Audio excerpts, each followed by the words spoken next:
How about now? Can you hear me okay now?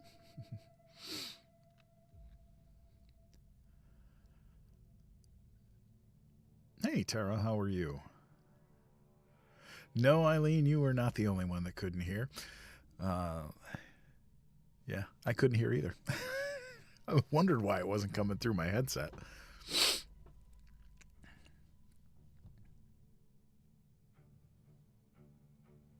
How is the music compared to my voice? Because I made some adjustments so it stopped having the issue with the music being louder than I am.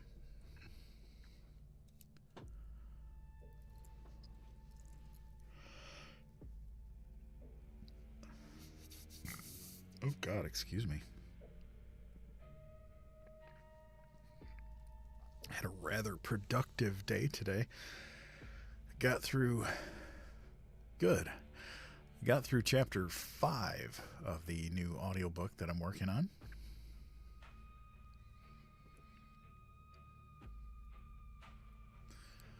The Dunwich Horror by H.P. Lovecraft. So this one I've been debating on reading because it's a little long. So if you guys are up for it, we'll probably be going until about 11:30 tonight. Depends on how many times I stop to talk, which who knows. But as always, if you end up missing any part of the live, you can go over to my Tubes channel and same username and watch the archived live over there. And also any of the lives that you've missed or missed part of recently, you can go over there and watch them.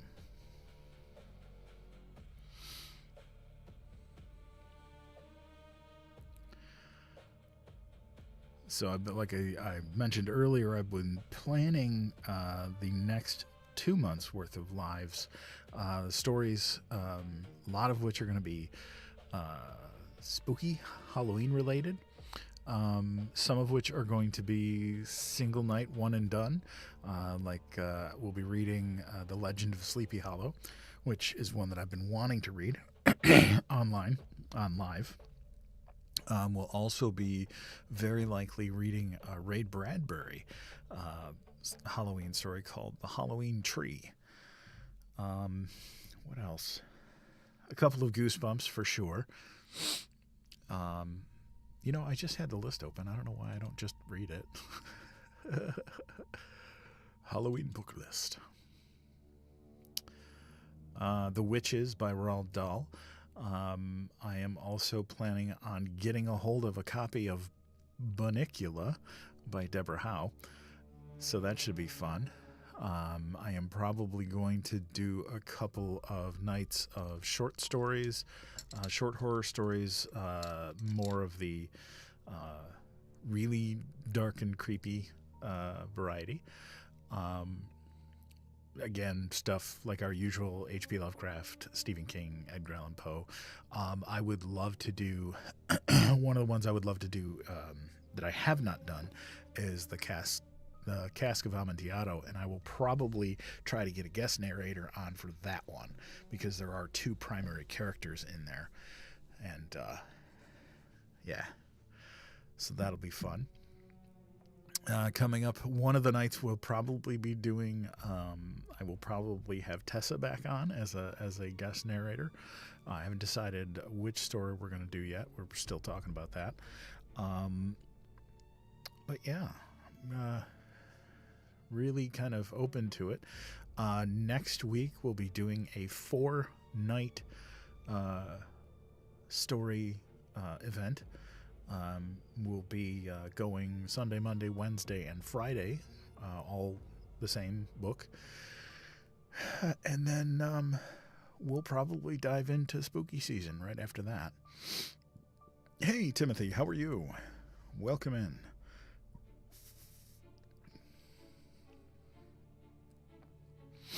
So, give it another 2 minutes here, and well, Dee, I'm glad to hear that you'll be tuning in. So, it's going to be a fun couple of months. I'm really kind of leaning into the spooky vibe, but also trying to balance, stuff that is family friendly and stuff that is definitely not family friendly. But Cam Tam, yes, I absolutely love reading Poe. Tina, you're just going to have to stay and find out. I'm not telling you now. It's a secret. You too, Kat. You just can't know. Hey, Toilet TTV, how are you? Good to see you again. Well, I might announcement in the middle tonight, so if you can stay awake for the first hour, you'll know. But it'll be fun. It's something. It's related to something that we've done before, and everybody really enjoyed it. And yeah, it'll be fun. Here for your nightcap. Beautiful. It's what I do well. So I'm trying this new flavor of C4. It's Hawaiian Punch. I'm not sure if I like it yet. I haven't decided. But the important part is there are 200 milligrams of caffeine. Yes, Tessa, I was just talking about you. Your ears burning?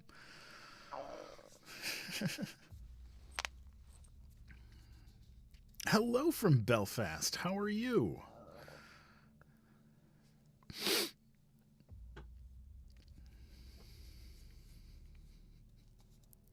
You are from one of our 33 countries that we have watched for.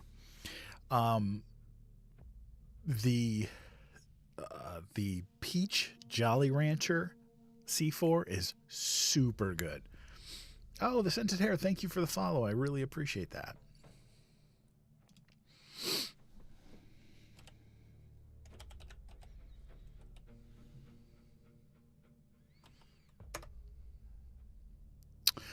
Well, you know what, the Scented Hair? I believe we get to add a new country to the list today. Because Belfast is Northern Ireland, and we have not had Northern Ireland yet. So you make 34. So Storytime with UndeadPapa has officially been seen or watched or listened to from 34 countries on all 7 continents. How freaking cool is that? Even Antarctica, which is awesome. So, yay. That's freaking awesome. Yeah, truly international. I will say the 2 wildest ones are Scott Base in Antarctica, which was wild. The other one,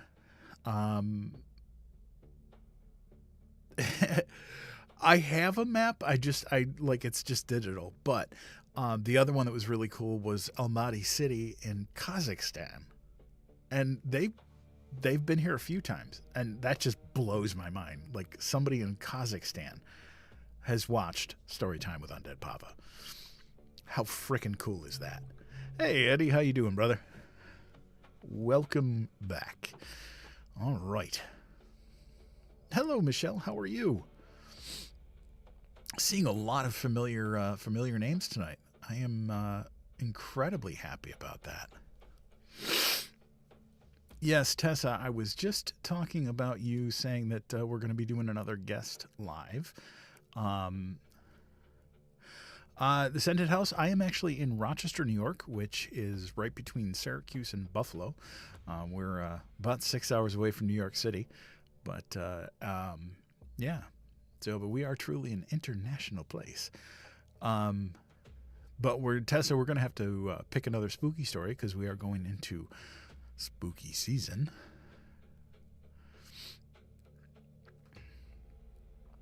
But yeah, I'm excited. Northern Ireland in the house. That's awesome. That is freaking awesome. All right. Well, it is now 9:12. Oh. One of us. It is Friday, which is a beautiful thing. All right, well, let's get started. We got a long one tonight. This is actually going to run long, so hope you guys are up for it. We're probably going to be going until about 11:30. But yeah, it'll be worth it, I think.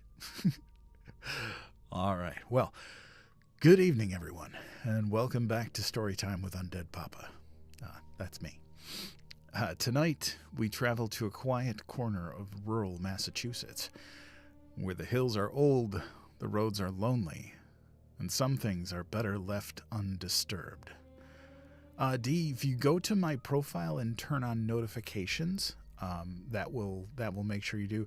Though I have several regulars, and you guys that are among them can tell that they actually set alarms on their phones for me, which is kind of funny. But I do, for those who are wondering, I am live 4 nights a week, Sunday, Monday, Wednesday, and Friday, 9 p.m. Eastern, and we go till about 11. Sunday, Monday are generally reserved for family-friendly stuff, and Wednesday and Friday are usually of the darker and fantastic variety. So, but recently, I have been bleeding Sunday and Monday over to Wednesdays, and next week we are going to be bleeding it straight to Friday. All right, well, it's a strange family, a forbidden book, and something growing just beyond the edge of sight. So wherever you're listening from, dim the lights, sit back, and relax, because story time is about to begin. This is the Dunwich Horror by H.P. Lovecraft.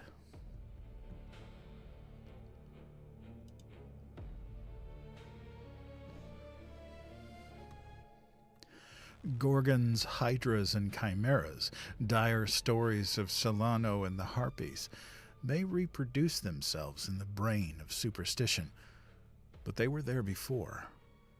They are transcripts, types. The archetypes are in us and eternal. How else should the recital of that which we know in a waking sense to be false come to affect us all? Is it that we naturally conceive terror from such objects, considered in their capacity of being able to inflict upon us bodily injury? Oh, least of all. These terrors are older standing.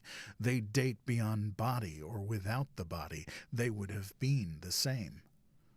That the kind of fear here is treated purely spiritual. That it is strong in proportion as it is objectless on earth. That it predominates the period of our sinless infancy, our difficulties the solution of which might afford some probable insight into our ante-mundane condition, and a peep, at least, into the shadowland of pre-existence. Charles Lamb, Witches and Other Night Fears. 1. When a traveler in north-central Massachusetts takes the wrong fork at the junction of Aylesbury Pike, just beyond Dean's Corners, he comes upon a lonely and curious country. The ground gets higher, and the briar-bordered stone walls press closer and closer against the ruts of the dusty, curving road. The trees of the frequent forest belts seem too large, and the wild weeds, brambles, and grasses attain a luxuriance not often found in settled regions. At the same time, the planted fields appear singularly few and barren, while the sparsely scattered houses wear a surprisingly uniform aspect of age, squalor, and dilapidation. Without knowing why, one hesitates to ask directions from the gnarled, solitary figures spied now and then on crumbling doorsteps or on the sloping, rock-strewn meadows. Those figures are so silent and furtive that one feels somehow confronted by forbidden things with which it would be better to have nothing to do. When a rise in the road brings the mountains in view above the deep woods, the feeling of strange uneasiness is increased. The summits are too rounded and symmetrical to give a sense of comfort and naturalness, and sometimes the sky silhouettes with especial clearness the queer circles of tall stone pillars with which most of them are crowned. Gorges and ravines of problematic depth intersect the way, and the crude wooden bridges always seem of dubious safety. When the road dips again, there are stretches of marshland that one instinctively dislikes, and indeed almost fears at evening, when unseen whippoorwills chatter and the fireflies come out in abnormal profusion to dance to the raucous, creepily instant rhythms of the stridently piping bullfrogs. The thin, shining line of the Miskatonic's upper reaches has an oddly serpent-like suggestion as it winds close to the feet of the domed hills among which it rises. As the hills draw nearer, one heeds their wooded sides more than their stone-crowned tops. Those sides loom up so darkly and precipitously that one wishes they would keep their distance. But there is no road by which to escape them. Across a covered bridge, one sees a small village huddled between the stream and the vertical slope of Round Mountain, and wonders at the cluster of rotting gambrel roofs bespeaking an earlier architectural period than that of the neighboring region. It is not reassuring to see, on a closer glance, that most of the houses are deserted and falling into ruin, and that the broken, steepled church now harbors the one slovenly mercantile establishment of the hamlet. One dreads to trust the tenebrous tunnel of the bridge, yet there is no way to avoid it. Once across, it is hard to prevent the impression of a faint, malign odor about the village street, as of the massed mold and decay of centuries. It is always a relief to get clear of the place, and to follow the narrow road around the base of the hills and across the level country beyond till it rejoins the Aylesbury Pike. Afterwards, one sometimes learns that one has been through Dunwich. Hey, Freya, welcome in. It's good to see you again. Outsiders visit Dunwich as seldom as possible, and since a certain season of horror, all the signboards pointing towards it have been taken down.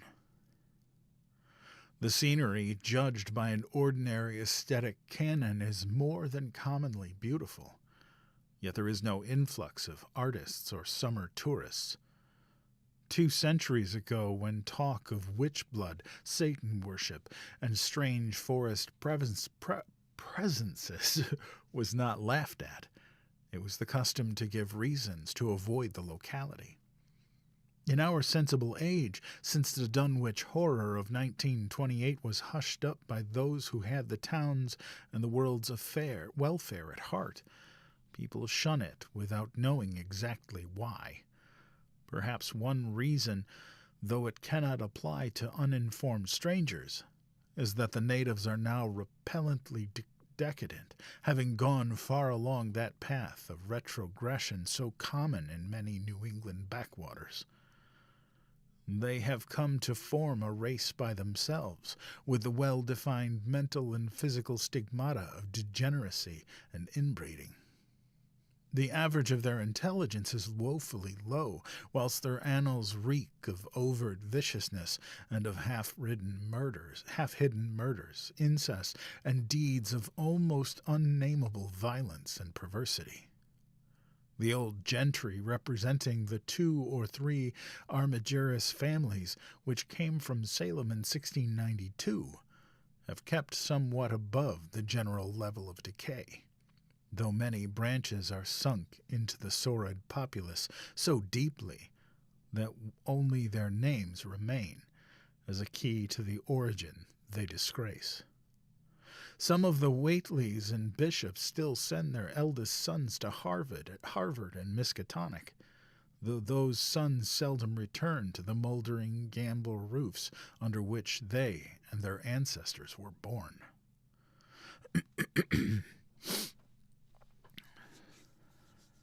No one, even those who have the facts concerning the recent horror, can say just what is the matter with Dunwich.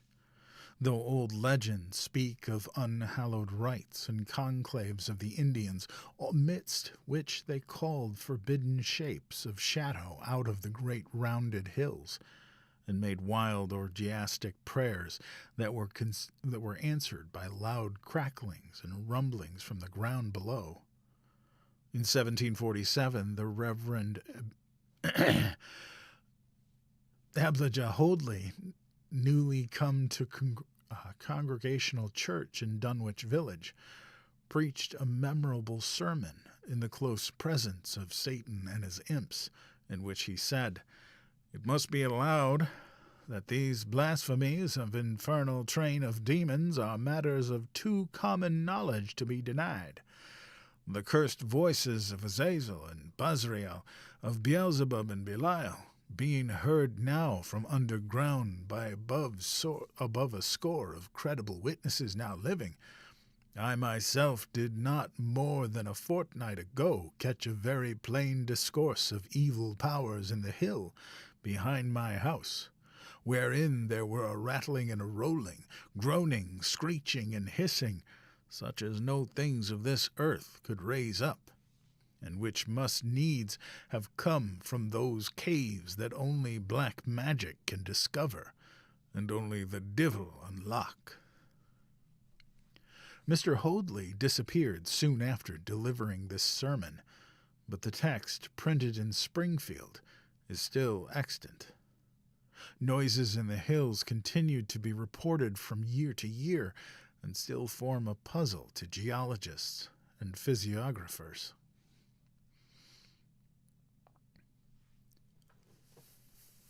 Hey, Zoe. Hey, Tracy. How are you? Other traditions tell of foul odors near the hill crowning circles of stone pillars, and of rushing, airy presences to be heard faintly at certain hours from stated points at the bottom of the great ravines, while still others try to explain the Devil's Hop Yard, a bleak, blasted hillside where no tree, shrub, or grass blade will grow. Then, too, the natives are mortally afraid of the numerous whippoorwills which grow vocal on warm nights. It is vowed that the birds are psychopomps lying in wait for the souls of the dying, and that they time their eerie cries in unison with the sufferer's struggling breath.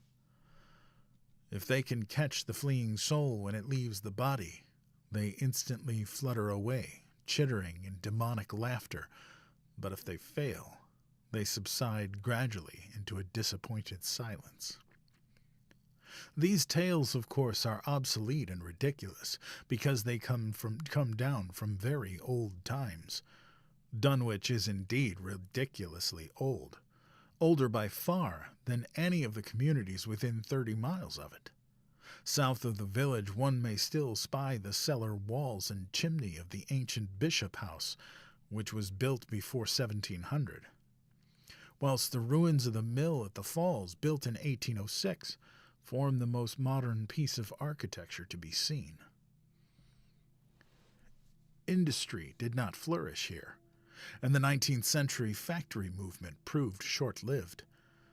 Oldest of all are the great rings of rough-hewn stone columns on the hilltops, but these are more generally attributed to the Indians than the settlers.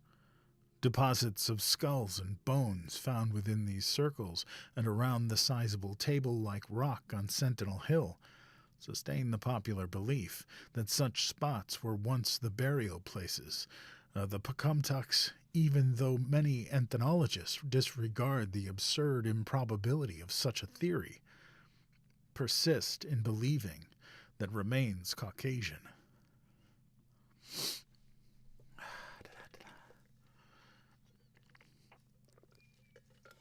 Well, I am glad you're back.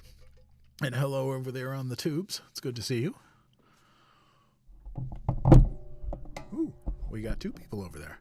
Awesome. All right, I hope everybody's doing well tonight. Just to let you know, this one is a little long. We're probably going to be going till about 11:30. So sit back and relax. Get yourself a warm drink. And let's continue. 2. It was in the township of Dunwich, in a large and partly inhabited farmhouse set against the hillside 4 miles from the village and 1.5 miles from any other dwelling, that Wilbur Whately was born at 5 a.m. on Sunday, the 2nd of February, 1913.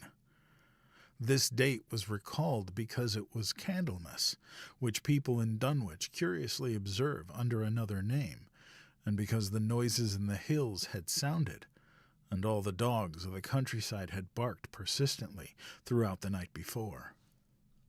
Less worthy of notice was the fact that the mother was one of the decadent Whateleys, a somewhat deformed, unattractive albino woman of 35, living with an aged and half-insane father about whom the most frightful tales of wizardry had been whispered in his youth. Lavinia Whately had no known husband, but according to the custom of the region made no attempt to disavow the child, concerning the other side of whose ancestry the country folk might and did speculate as widely as they chose. On the contrary, she seemed strangely proud of the dark, goatish-looking infant who formed such a contrast to her own sickly and pink-eyed albinism, and was heard to mutter many curious prophecies about its unusual powers and tremendous future. No worries at all, Jasmine. I'm just glad you're here. Lavinia was one who would be apt to mutter such things, for she was a lone creature given to wandering amidst thunderstorms in the hills and trying to read the great odorous books which her father had inherited through 2 centuries of Whateleys, and which were fast falling to pieces with age and wormholes. She had never been to school, but was filled with disjointed scraps of ancient lore that old Whately had taught her. The remote farmhouse had always been feared because of old Whately's reputation for black magic, and the unexplained death by violence of Mrs. Whately when Lavinia was 12 years old, and had not helped to make the place popular. Isolated among strange influences, Lavinia was fond of wild and grandiose daydreams and singular occupations, nor was her leisure much taken up by household cares in a home from which all standards of order and cleanliness had long since disappeared. There was a hideous screaming which echoed above even the hill noises and the dogs barking on the night Wilbur was born, but no known doctor or midwife presided at his coming. Neighbors knew nothing of him till a week afterward, when old Whately drove his sleigh through the snow into Dunwich village and discoursed incoherently to the group of loungers at Osborne's general store. There seemed to be a change in the old man, an added element of furtiveness in the clouded brain which subtly transformed him from an object to a subject of fear. Though he was not one to be perturbed by any common family event, amidst all he showed some trace of the pride later noticed in his daughter, and what he said of the child's paternity was remembered by many of his hearers years afterwards. "I don't care what folks think. If Lavinia's boy looked like his pa, he wouldn't look nothing like you 'spect. You didn't think the only folks that is the folks hereabouts? Lavinia's read some, and has seed some things most ye only tell about. I calculate her man is a good husband as ye kin find his side of Aylesbury. And ef ye know as much about the hills as I do, you wouldn't us know better church wedding nor her. Let me tell you something. Some day you folks'll hear a child of Lavinia's a-calling its father's name on the top of Sentinel Hill." All that was written phonetically, just so you know. The only person who saw Wilbur during the first month of his life were old Zechariah Whately of the undecayed Whateleys and Earl Sawyer's common-law wife, Mamie Bishop. Mamie's visit was frankly one of curiosity, and her subsequent tales did justice to her observations. But Zachariah came to lead a pair of Alderney cows which old Whately had bought of his son Curtis. This marked the beginning of a course of cattle buying on the part of small Wilbur's family, which ended only in 1928, when the Dunwich Horror came and went. Yet at no time did the ramshackle Whately barn seem overcrowded with livestock. There came a period when people were curious enough to steal up and count the herd that grazed precariously on the steep hillside above the old farmhouse, and they could never find more than 10 or 12 anemic, bloodless-looking specimens. Evidently some blight or distemper, perhaps sprung from the unwholesome pasturage or the diseased fungi and the timbers of the filthy barn, caused a heavy mortality amongst the Whately animals. Old wounds or sores, having something of the aspect of incisions, seemed to afflict the visible cattle, and once or twice during the earlier months certain callers fancied they could discern similar sores about the throats of the gray, unshaven old man and his slatternly, crinkle-haired albino daughter. In the spring after Wilbur's birth, Lavinia resumed her customary rambles in the hills, bearing in her misproportioned arms the swarthy child. Public interest in the Whateleys subsided after most of the country folk had seen the baby, and no one bothered to comment on the swift development which that newcomer seemed every day to exhibit. Wilbur's growth was indeed phenomenal, for within 3 months of his birth he had attained a size and muscular power not usually found in infants under a full year of age. His motions and even his vocal sounds showed a restraint and deliberateness highly peculiar in an infant, and no one was really unprepared when at 7 months he began to walk unassisted, with falterings which another month was sufficient to remove. It was somewhat after this time, on Halloween, that a great blaze was seen at midnight on the top of Sentinel Hill, where the old table-like stone stands amidst its tumulus of ancient bones. Considerable talk was started when Silas Bishop of the Undecayed Bishops mentioned having seen the boy running sturdily up that hill ahead of his mother, about an hour before the blaze was remarked. Silas was rounding up a stray heifer but he nearly forgot his mission when he fleetingly spied the 2 figures in the dim light of his lantern. They darted almost noiselessly through the underbrush, and the astonished watcher seemed to think they were entirely unclothed. Afterwards he could not be sure about the boy, who may have had some kind of a fringed belt and a pair of dark trunks or trousers on. Wilbur was never subsequently seen alive and conscious without complete, tightly buttoned attire, the disarrangement or threatened disarrangement of which always seemed to fill him with anger and alarm. His contrast with his squalid mother and grandfather in this respect was thought very notable until the horror of 1928 suggested the most valid of reasons. Next January, gossips were mildly interested in the fact that Lavinia's black brat had commenced to talk, and at the age of only 11 months, his speech was somewhat remarkable, both because of its difference from the ordinary accents of the region, and because it displayed a freedom from infantile lisping of which many children of 3 or 4 might well be proud.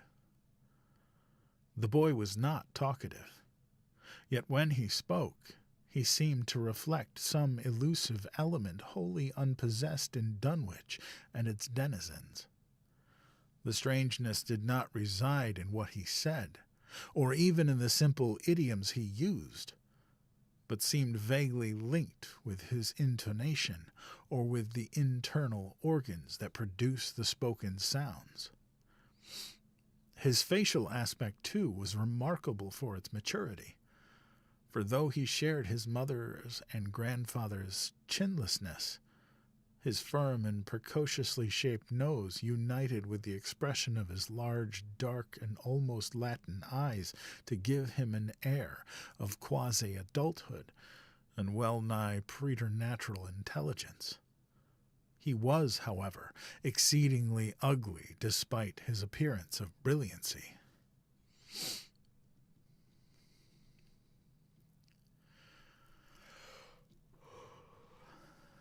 There being something almost goatish or animalistic about his thick lips, large pored yellow skin, coarsely crinkled hair, and oddly elongated ears, he was soon disliked even more decidedly than his mother and grandsire, and all conjectures about him were spiced with references to the bygone magic of old Whately, and how the hills once shook when he shrieked the dreadful name of Yog Sothoth in the midst of a circle of stones with a great book open in his arms before him. Dogs abhorred the boy, and he was always obliged to take various defensive measures against their barking menace.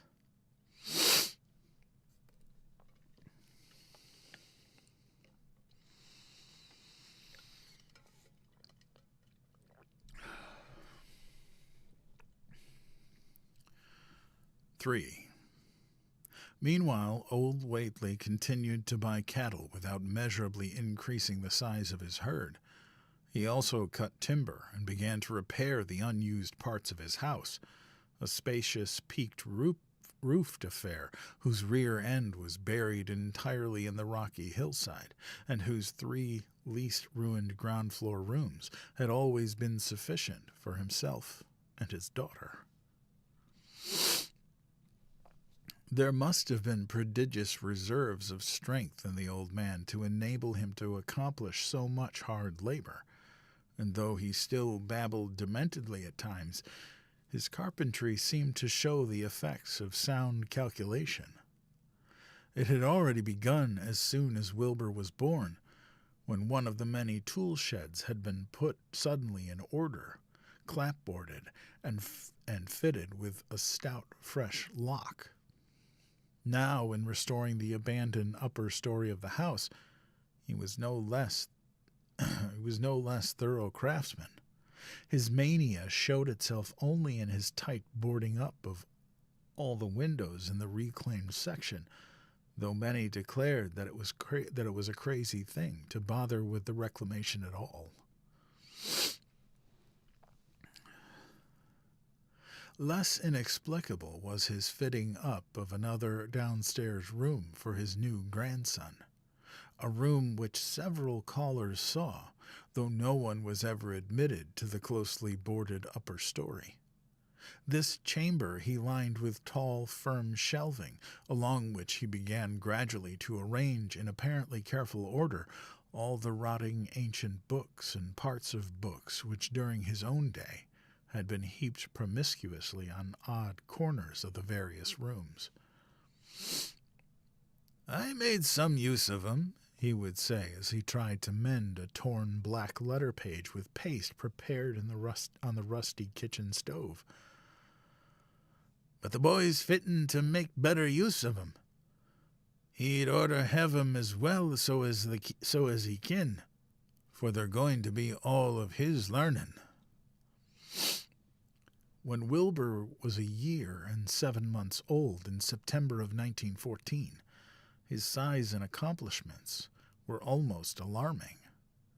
He had grown as large as a child of 4, and was a fluent and incredibly intelligent talker.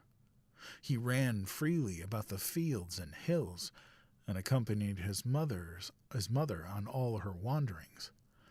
At home he would pore diligently over the queer pictures and charts in his grandfather's books, while old Whately would instruct and catechize him through long, hushed afternoons.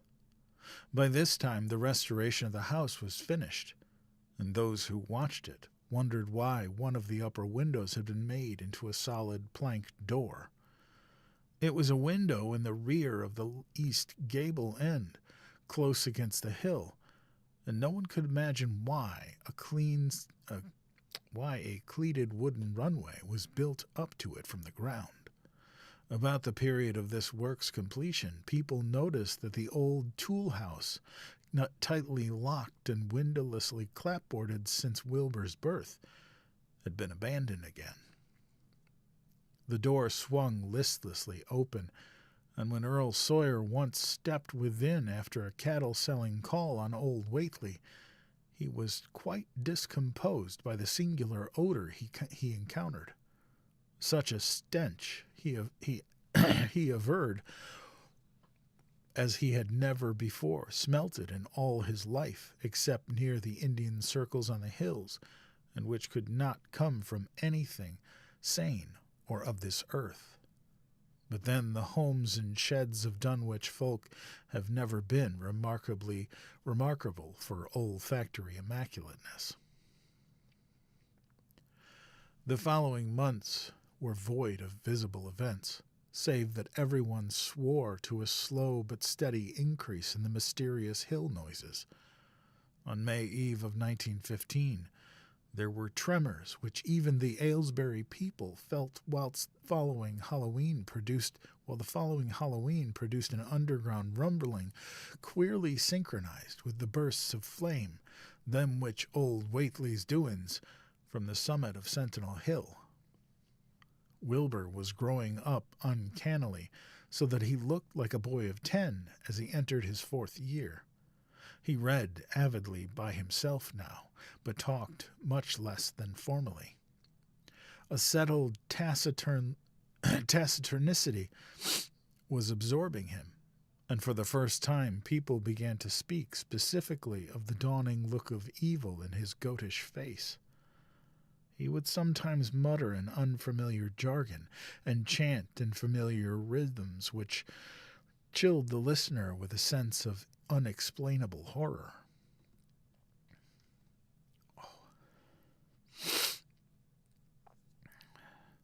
The aversion displayed towards him by dogs had now become a matter of wide remark, and he was obliged to carry a pistol in order to traverse the countryside in safety. His occasional use of the weapon did not enhance his popularity amongst the owners of canine guardians. The few callers at the house would often find Lavinia alone on the ground floor, while odd cries and footsteps resounded in the boarded-up second story. She would never tell what her father and the boy were doing up there, though once she turned pale and displayed an abnormal degree of fear when a jocose fish peddler tried the locked door leading to the stairway. That peddler told the store loungers in Dunwich village that he thought he heard a horse stamping on that floor above. The loungers reflected, thinking of the door and runway, and of the cattle that so swiftly disappeared. Then they shuddered as they recalled tales of old Whately's youth, and of the strange things that are called out of the earth when a bullock is sacrificed at the proper time to certain heathen gods. It had for some time been noticed that dogs had begun to hate and fear the whole Whately place as violently as they hated and feared young Wilbur personally. Oh, excuse me. This weather's kicking my butt.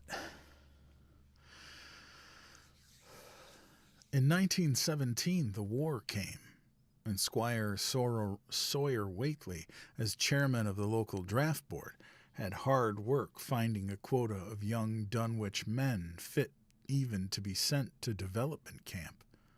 The government, alarmed at such signs of wholesale regional decadence, sent several officers and medical experts to investigate, conducting a survey which New England newspaper readers may still recall.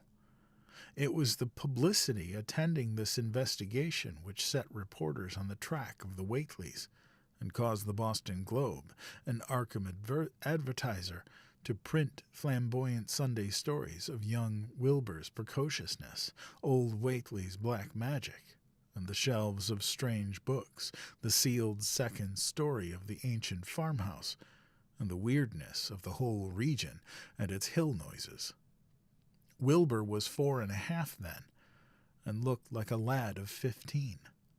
His lips and cheeks were fuzzy with a coarse dark down, and his voice had begun to break. Earl Sawyer went out to the Whately place with both sets of reporters and cameramen, and called their attention to the queer stench which now seemed to trickle down from the sealed upper spaces. It was, he said, exactly like a smell he had found in the in the tool shed abandoned when the house was finally repaired, and like the faint odors which he sometimes thought he caught near the stone circle on the mountains. Dunwich folk read the stories when they appeared, and grinned over the obvious mistakes. They wondered, too, why the writers made so much of the fact that old Whately always paid for his cattle in gold pieces of extremely ancient date. The Whateleys had received their visitors with ill-concealed distaste, though they did not dare court further publicity by a violent resistance or refusal to talk.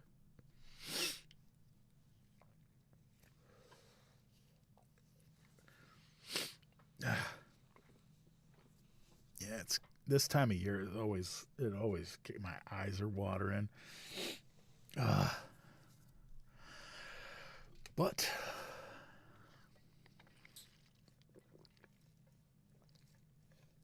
yeah, pay for it in ancient gold pieces. Sure. That's not weird at all. And the thing is, I'm not even sick. It's just my allergies. They're just kicking my butt. 4. Let me see. There we go.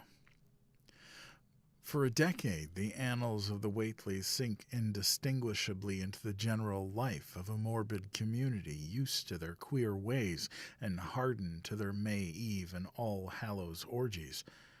Twice a year, they would light fires on the top of Sentinel Hill, at which times the mountain rumblings would recur with greater and greater violence, while at all seasons there were strange and portentous doings at the lonely farmhouse.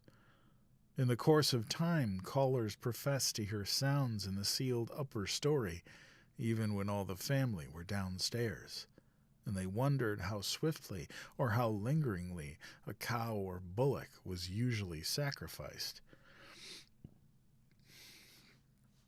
There was talk of a complaint to the Society for the Prevention of the cruelty to animals, but nothing ever came of it, since Dunwich folk are never anxious to call the outside world's attention to themselves.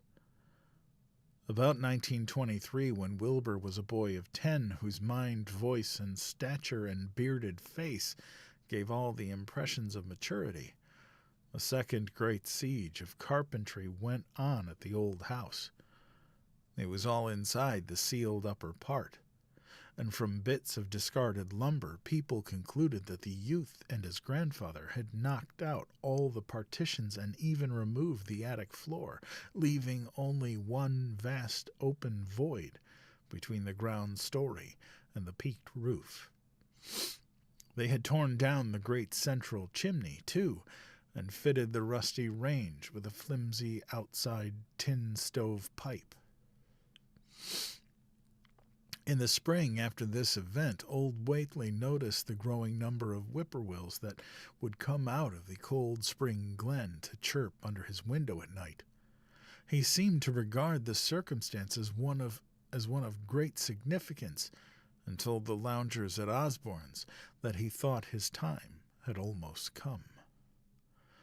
"They whistle just in tune with my breathing now," he said, "and I guess they're getting ready to catch my soul. They know it's a-going out, and I don't calculate to miss it. You'll know, boys, arter I'm gone, whether they get me or not. If they do, they'll keep up a singin' and laughin' till break o' day.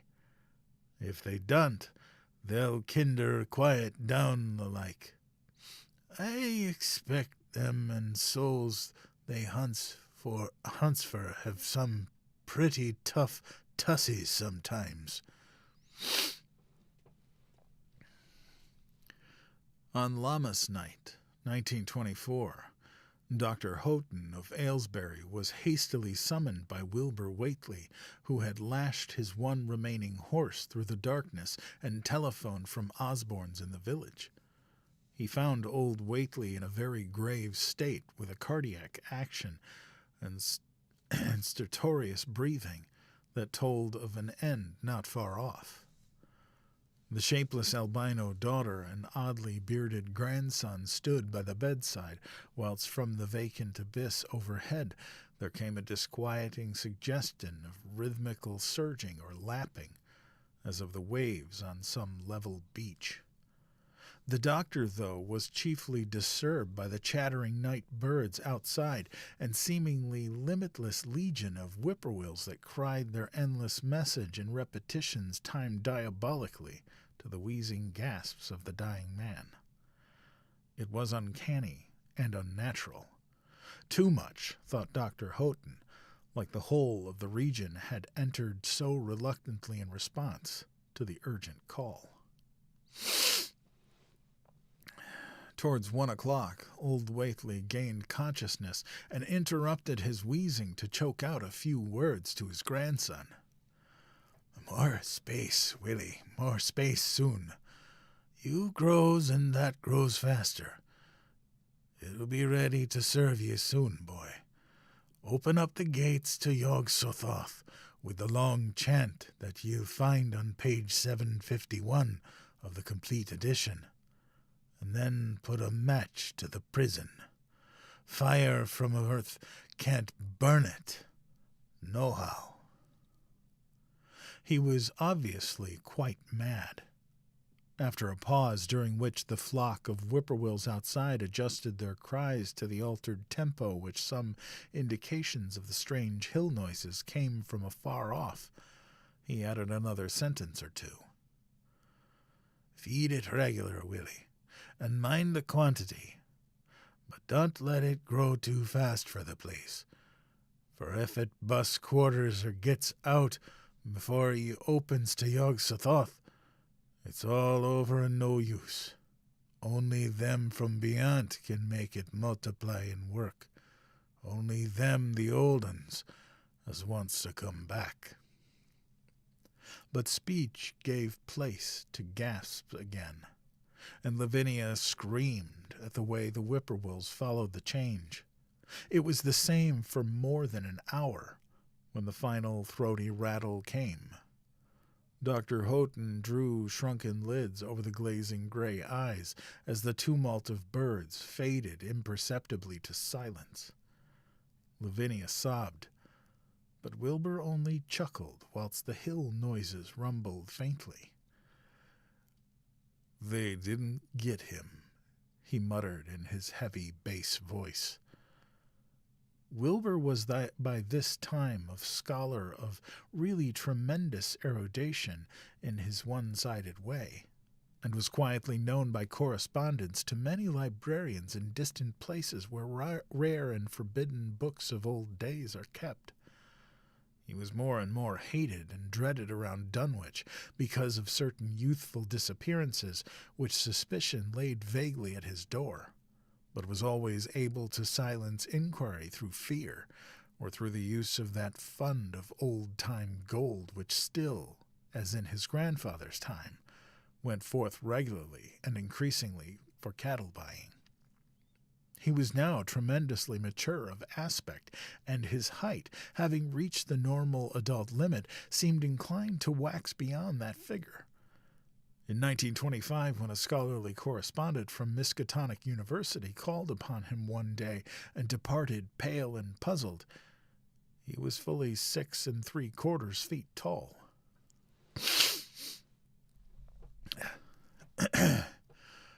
Through all the years, Wilbur had treated his half-deformed albino mother with growing contempt, finally forbidding her to go to the hills with him on May Eve and Hallowmass.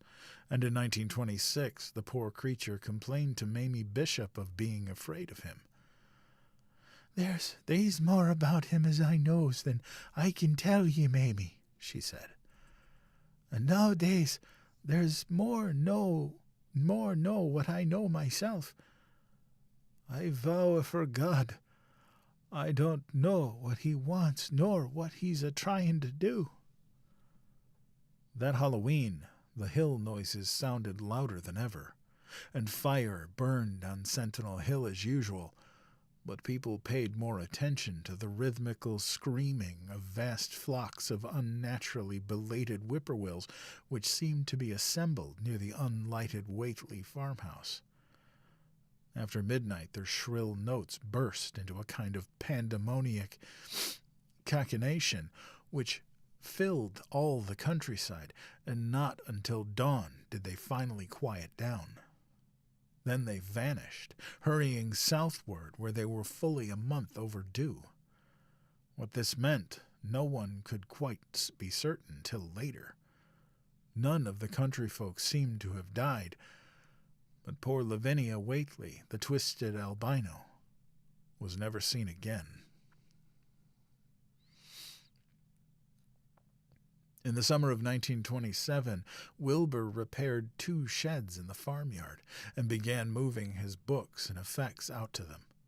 Soon afterwards, Earl Sawyer told the loungers at Osborne's that more carpentry was going on in the Whately farmhouse. Wilbur was closing all the doors and windows on the ground floor and seemed to be taking out partitions as he and his grandfather had done upstairs 4 years before. He was living in one of the sheds, and Sawyer thought he seemed unusually worried and tremulous. People generally suspected him of knowing something about his mother's disappearance, and very few ever approached his neighborhood now. His height had increased to more than 7 feet, and showed no signs of ceasing its development.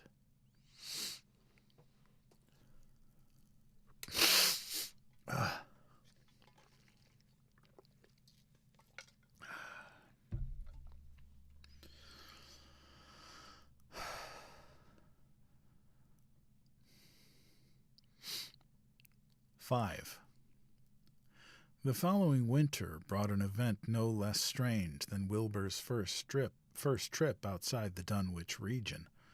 Correspondence with the Widener Library at Harvard, the Bibliothèque Nationale in Paris, the British Museum, the University of Buenos Aires, and the Library of Miskatonic University at Arkham had failed to get him the loan of a book he desperately wanted. So at length he set out in person, shabby, dirty, bearded, and uncouth of dialect, to consult the copy at Miskatonic, which was the nearest to him geographically. Almost 8 feet tall and carrying a cheap new valise from Osborne's general store, this dark and goatish gargoyle appeared one day in Arkham in quest of the dreaded volume kept under lock and key at the college library. The hideous Necronomicon of the mad Arab Abdul al-Hazred in Olaus Wormus's Latin version, holy cow, was as printed in Spain in the 17th century.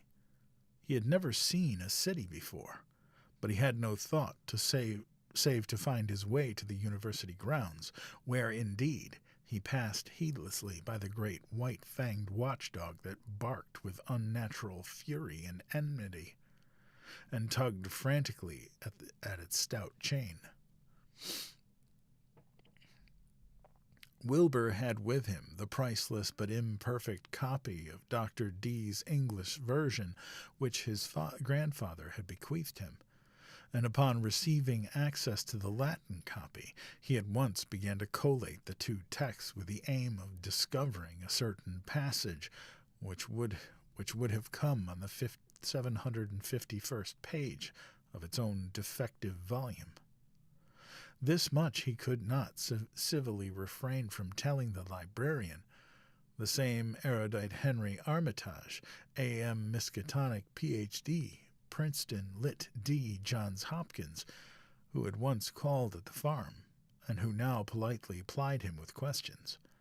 He was looking, he had to admit, for a kind of formula or incantation containing the frightful name Yog-Sothoth, and it puzzled him to find discrepancies, duplications, and ambiguities which made the matter of determination far from easy.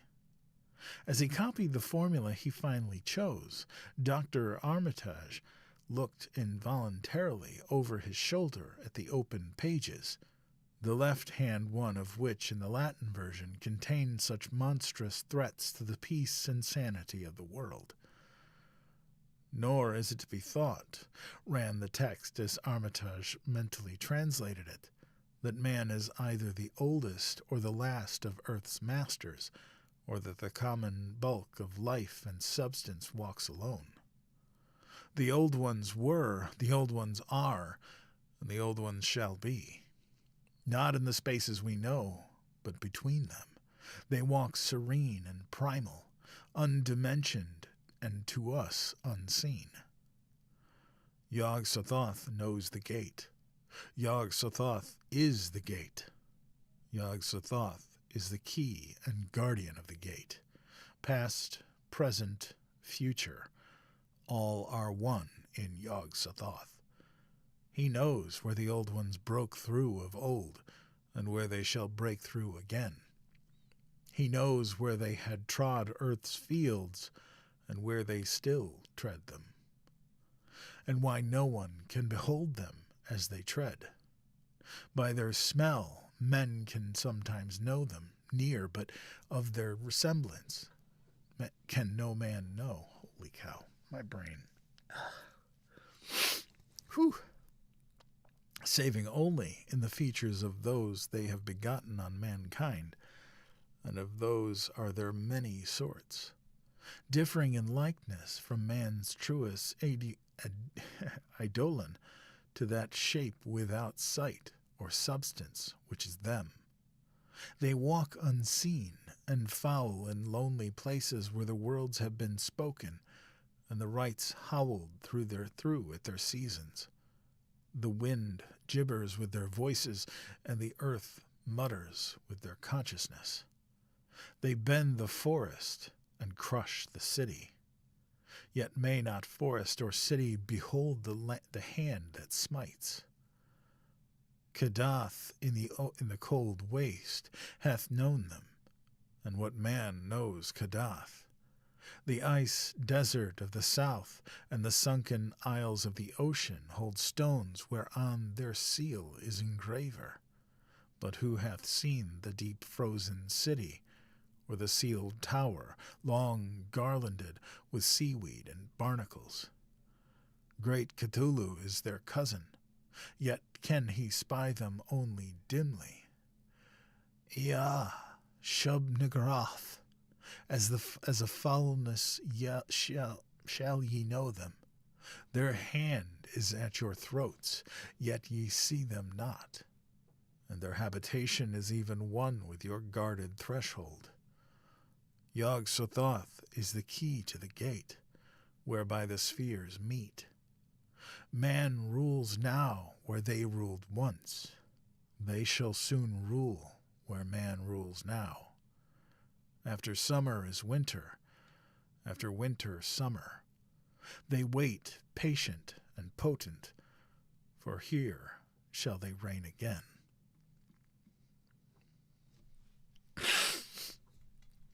Oh man, my nose is plugged.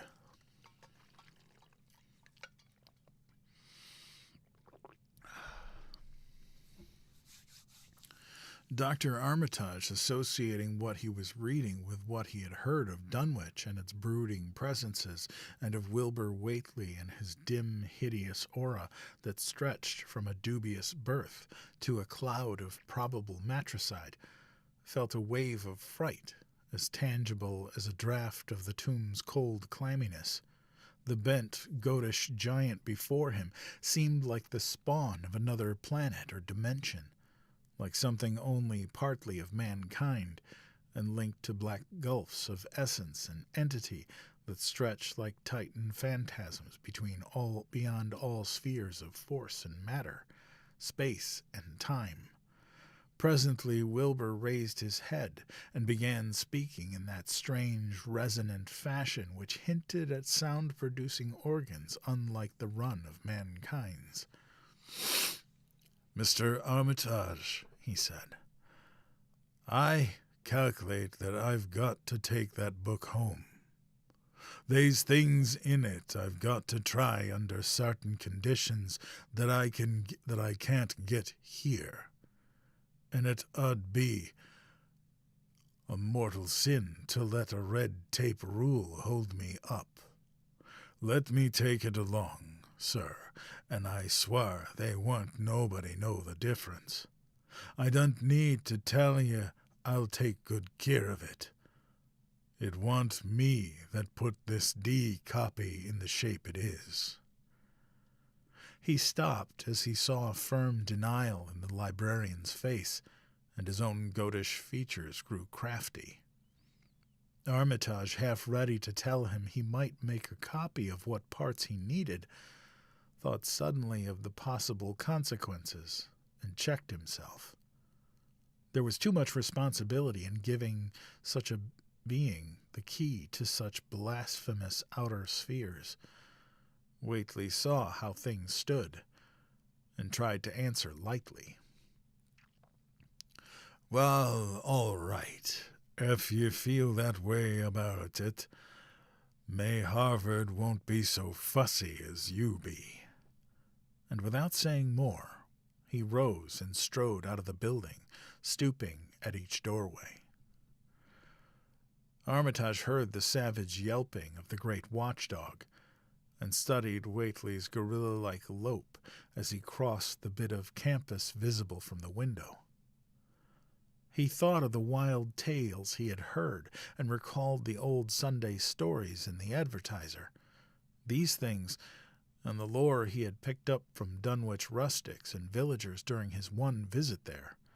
Unseen things, not of Earth, or at least not of tri-dimensional Earth, rushed fetid and horrible through New England's glens and brooded obscenely on the mountain tops. Of this he had long felt certain. Now he seemed to sense the close presence of some terrible part of the intruding horror, and to glimpse a hellish advance in the black dominion of the ancient and once passive nightmare. He locked away the Necronomicon with a shudder of disgust, but the room still reeked with an unholy and unidentifiable stench. "As a foulness shall ye know them," he quoted. Yes, the odor was the same as that which had sickened him at the Whately farmhouse less than 3 years before. He thought of Wilbur, goatish and ominous, once again, and laughed mockingly at the village rumors of his parentage. "Inbreeding," Armitage muttered half aloud to himself. "Great God, what simpletons! Show them Arthur Machen's great god Pan, and they'll think it a common Dunwich scandal. But what thing, what cursed shapelessness influence on or off this three-dimensional earth was Wilbur Whately's father? Born on Candlemas 9 months after May Eve of 1912, when the talk about the queer earth noises reached clear to Arkham. What walked on the mountains that May night? What rude mass horror fastened itself on the world in half-human flesh and blood? During the ensuing weeks, Dr. Armitage set about to collect all possible data on Wilbur Whately and the formless presences around Dunwich. He got in communication with Dr. Houghton of Aylesbury, who had attended old Whately in his last illness, and found much to ponder over in the grandfather's last words as quoted by the physician. A visit to Dunwich village failed to bring out much that was new, but a close survey of the Necronomicon in those parts which Wilbur had sought so avidly seemed to supply new and terrible clues to the nature, methods, and desires of the strange evil so vaguely threatening this planet.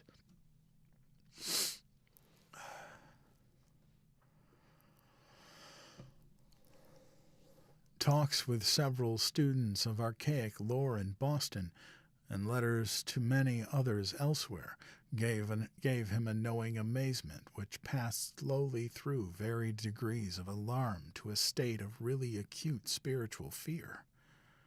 As the summer drew on, he felt dimly that something ought to be done about the lurking terrors of the upper Miskatonic Valley, and about the monstrous being known to the human world as Wilbur Wakely.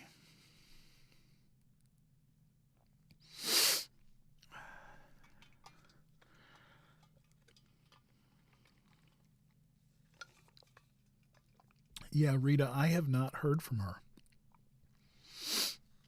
So I'm hoping she's all right. I don't think she's been here in, over a week.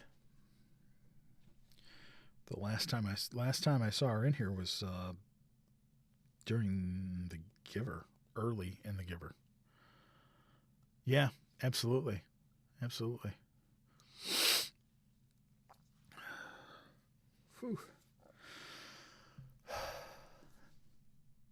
6.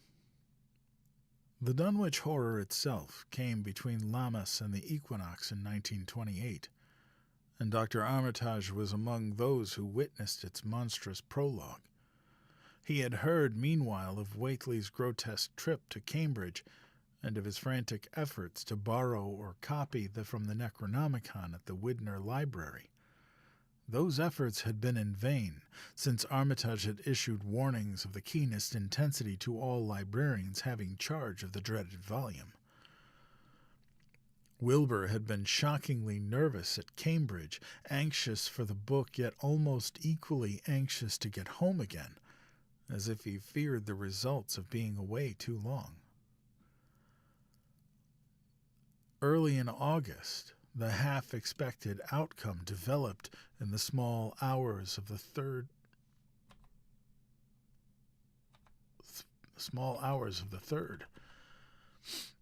Dr. Armitage was awakened suddenly by the wild, fierce cries of the savage watchdog on the college campus. Deep and terrible, the snarling, half-mad growls and barks continued, always in mounting volume, but with hideous, significant pauses. Then there rang out a scream from a wholly different throat, such as a scream as roused half the sleepers of Arkham and haunted their dreams ever afterwards. Such a scream as could come from no being born of earth, or wholly of earth. Armitage, hastening into some clothing and rushing across the street and lawn to the college buildings, saw that others were ahead of him, and heard the echoes of a burglar alarm still shrilling from the library. An open window showed black and gaping in the moonlight. What had come had indeed completed its entrance, for the barking and the screaming, now fast fading into a mixed low growling and moaning, proceeded unmistakably from within. Some instinct warned Armitage that what was taking place was not a thing for unfortified eyes to see, so he brushed back the crowd with authority as he unlocked the vestibule door. Among the others he saw Professor Warren Rice and Dr. Francis Morgan, men to whom he had told some of his conjectures and misgivings. Men to whom he had told, and these too he mentioned to accompany him inside. The inward sounds, except for a watchful droning whine from the dog, had by this time quite subsided. But Armitage now perceived with a sudden start that a loud chorus of whippoorwills among the shrubbery had commenced a damnably rhythmical piping, as if in unison with the last breaths of a dying man. The building was full of a frightful stench which Dr. Armitage knew too well, and the three men rushed across the hall to the small genealogical reading room whence the low whine came. For a second, nobody dared to turn on the light. Then Armitage summoned up his courage and snapped the light switch. One of the three, it is not certain which, shrieked aloud at what sprawled before them among disordered tables and overturned chairs. Professor Rice declared that he wholly lost consciousness for an instant, though he did not stumble or fall. The thing that lay half bent on its side in a fetid pool of greenish-yellow ichor and tarry stickiness was almost 9 feet tall, and the dog had torn off all the clothing and some of the skin. It was not quite dead, but twitched silently and spasmodically while its chest heaved in monstrous unison with the mad piping of the expectant whippoorwills outside. Bits of shoe leather and fragments of apparel were scattered about the room, and just inside the window an empty canvas sack lay where it had evidently been thrown. Near the central desk a revolver had fallen, a dented but undischarged cartridge later explaining why it had not been fired. The thing itself, however, crowded out all other images at the time.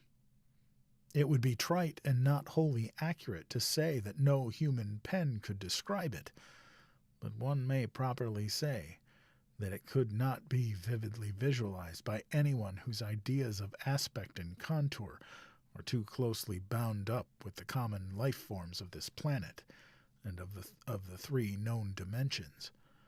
It was partly human beyond a doubt, with very man-like hands and head, and the goatish chinless face had the stamp of Whately's upon it.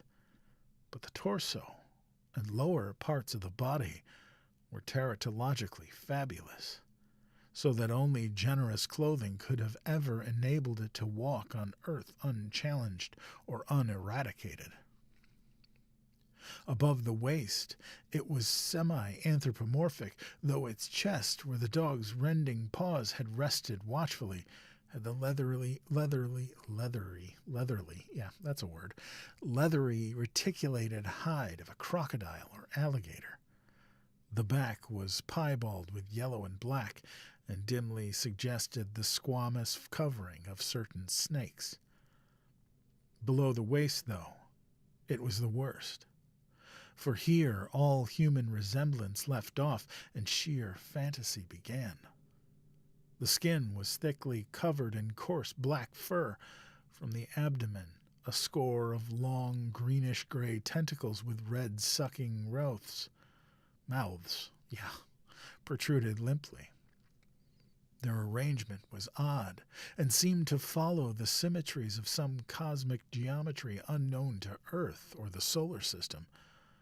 On each of his hips, deep set in a kind of pinkish ciliated orbit, was what seemed to be a rudimentary eye, whilst in lieu of a tail there depended a kind of trunk or feeler with purple annular markings, and with many evidences of being an undeveloped mouth or throat.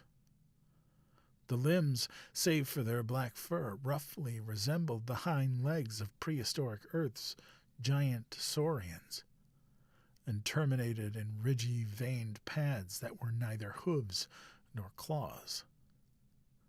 When the thing breathed, its tail and tentacles rhythmically changed color, as if from some circulatory cause normal to the non-human greenish tinge, whilst in the tail it was manifest as a yellow appearance which alternated with a sickly grayish white in the spaces between the purple rings. Of genuine blood there was none, only the fetid greenish-yellow ichor which trickled along the painted floor beyond the radius of the stickiness and left a curious discoloration behind it. As the presence of the 3 men seemed to rouse the dying thing, began to mumble without turning or raising its head. Dr. Armitage made no written record of its mouthings, but asserts confidently that nothing in English was uttered.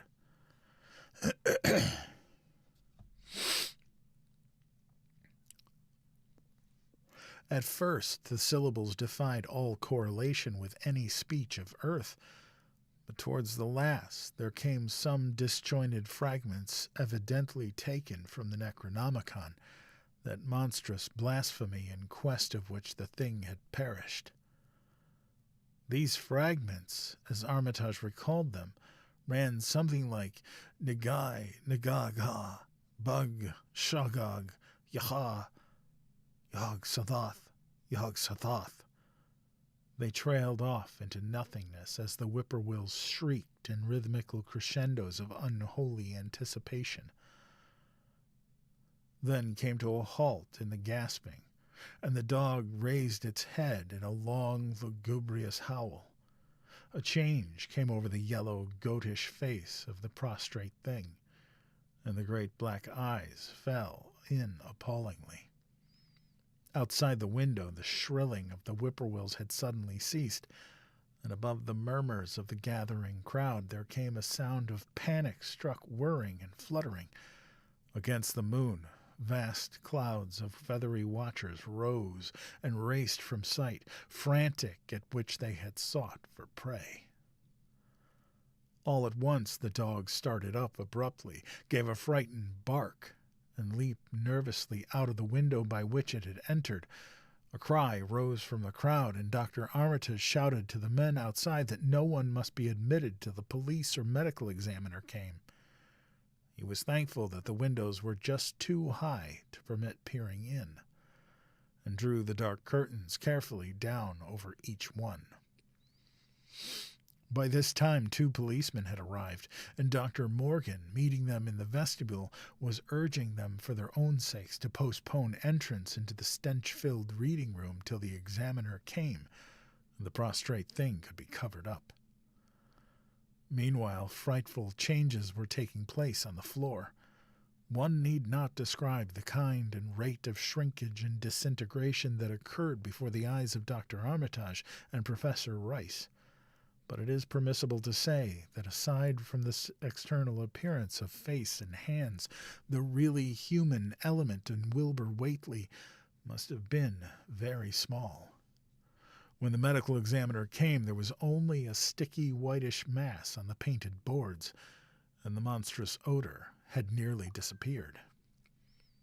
Apparently Whately had no skull or bony skeleton, at least in any true or stable sense. He had taken somewhat after his unknown father.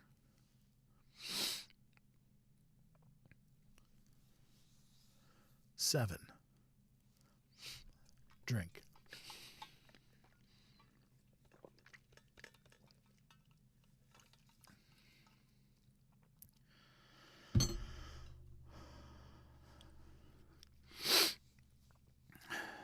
Yet all this was only the prologue of the actual Dunwich Horror. Formalities were gone through by bewildered officials, abnormal details were duly kept from press and public, and men were sent to Dunwich and Aylesbury to look up property and notify any who might be heirs of the late Wilbur Whately. They found the countryside in great agitation, both because of the growing rumblings beneath the domed hills, and because of the unwanted stench and the surging, lapping sounds which came increasingly from the great empty shell formed by Whately's boarded-up farmhouse. Earl Sawyer, who tended the horse and cattle during Wilbur's absence, had developed a woefully acute case of nerves. The officials devised excuses not to enter the noisome boarded place, and were glad to confine their survey of the deceased living quarters, the newly mended sheds, to a single visit. They filed a ponderous report at the courthouse in Aylesbury, and litigations concerning heirship are said to still be in progress among innumerable Whateleys, decayed and undecayed, of the upper Miskatonic Valley.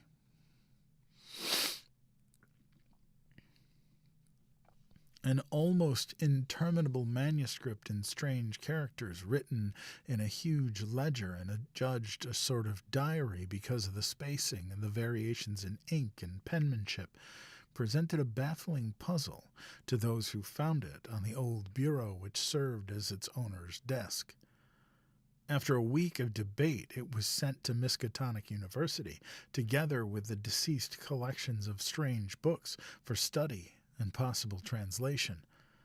But even the best linguists soon saw that it was not likely to be unriddled with ease.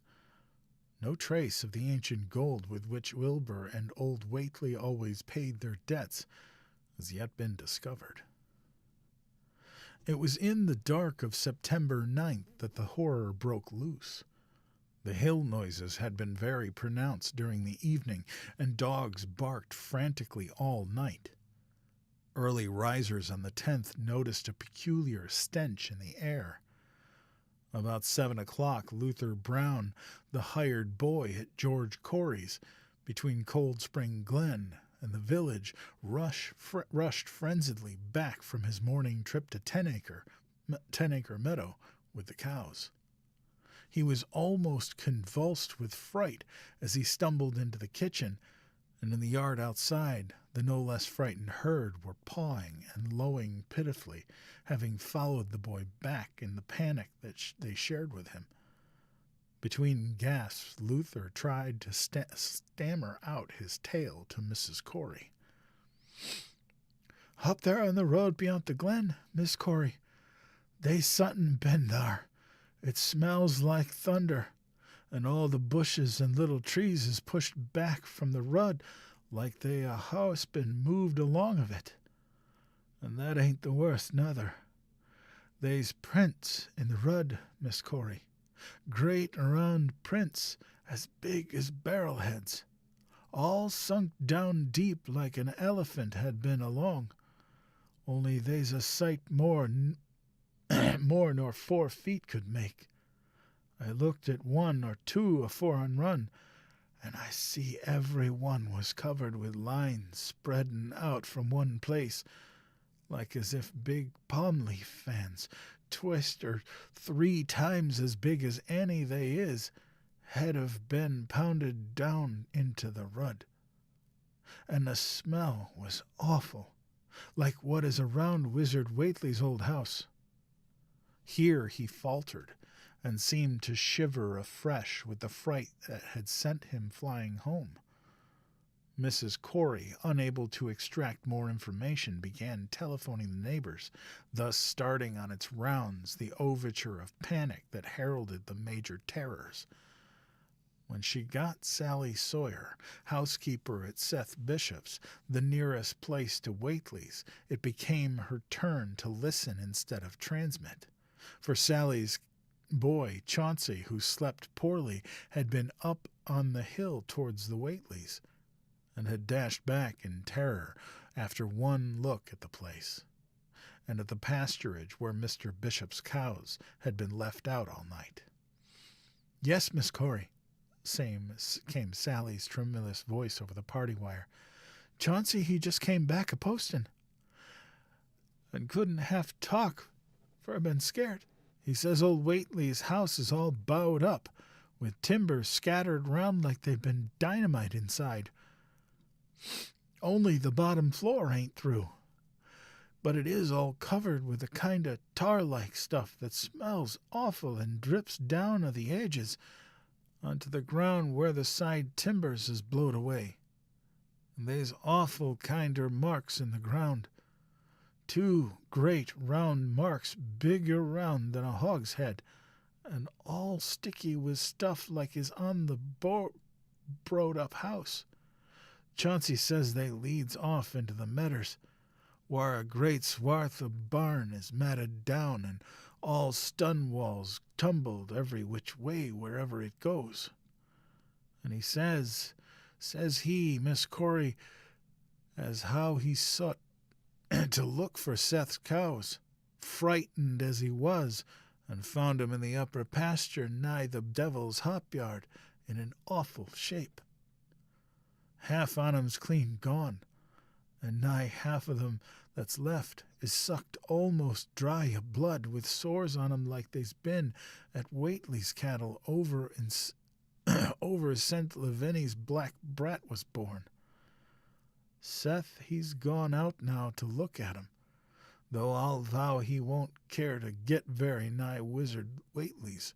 Chauncey didn't look careful to see where the big matted down swath arter it left the pasture. But he says he thinks he pinted towards the glen rud to the village. I tell you, Miss Corey, there's something abroad that hadn't been art abroad, and I, for one, think that Black Wilbur Whately has come to the bad end he deserved, is at the bottom of the breeding of it. He wasn't all human himself, and I allus says to anybody, and I think he and old Whately must be raising Sutton in that there nailed up house, as ain't even so human as he was. They's allus been unseen things around Dunwich, living things, as ain't human and ain't good for human folks. The ground was a-talking last night, and towards marnin' Chauncey he heard the whippoorwills so loud in Cold Spring Glen he couldn't sleep none, though he thought he heard another faint like sound over toward Wizard Whately's, a kinder rippin' or tearin' o' wood, like some big ox or crate had been opened for off. What with this and that, he didn't get to sleep at all till sunup, and no sooner was he up this morning, but he's got to go over to Whately's and see what's the matter. He see enough, I tell you, Miss Corey. This don't mean no good, and I think as all the men folks ought to get up a party and do something. I know something awful's about, and feel my time is nigh, though only God knows just what it is. Did your Luther take account of where them big tracks led to? No? Well, Miss Corey, if they was on the Glen Rud this side of the glen, and ain't got to your house yet, I calculate they must go into the glen itself. They would do that. I allus say Cold Spring Glen ain't no healthy nor decent place. The whippoorwills and fireflies there never did act like they was creators of God. And they's them says ye kin hear strange things russin' and a-talkin' in the air down there if ye stand in the right place. Between the rocks falls and Bear's Den. By that noon, oof, need more water.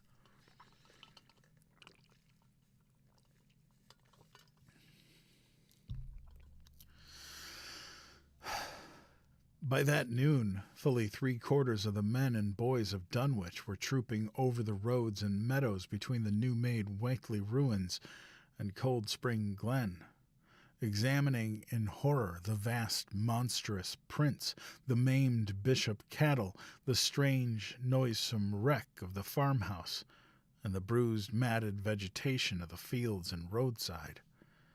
Whatever had burst loose upon the world had assuredly gone down into the great sinister ravine, for all the trees on the banks were bent and broken, and a great avenue had been gouged in the precipice hanging underbrush.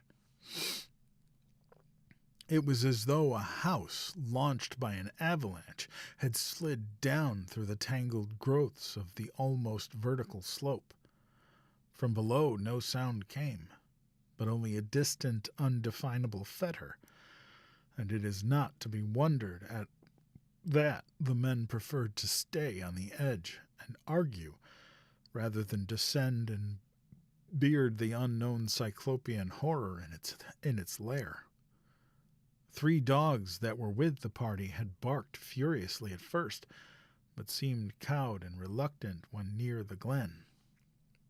Someone telephoned the news to the Aylesbury Transcript, but the editor, accustomed to wild tales from Dunwich, did no more than concoct a humorous paragraph about it, an item soon afterwards reproduced by the Associated Press. That night everyone went home, and every house and barn was barricaded as stoutly as possible. Needless to say, no cattle were allowed to remain in open pasturage.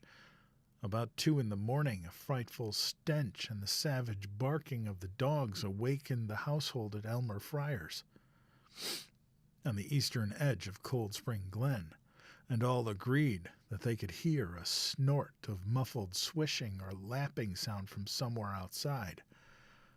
Mrs. Fry proposed telephoning the neighbors, and Elmer was about to agree when the noise of splintering wood burst in upon their deliberations.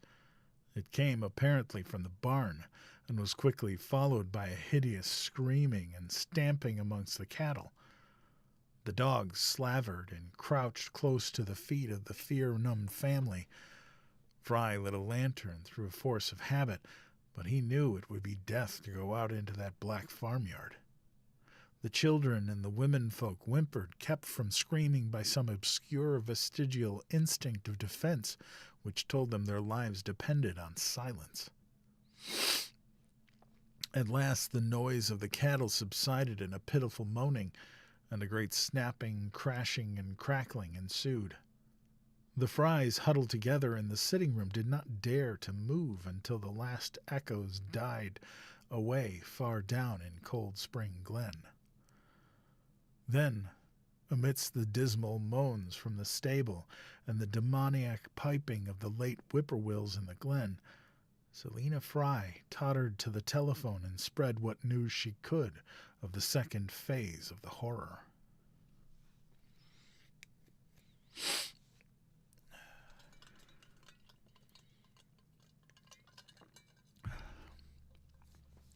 The next day all the countryside was in a panic, and cowed, uncommunicative groups came and went where the fiendish thing had occurred. 2 tightened swaths of destruction stretched from the glen to the Fry farmyard. Monstrous prints covered the bare patches of ground, and on one side of the old red barn had completely caved in.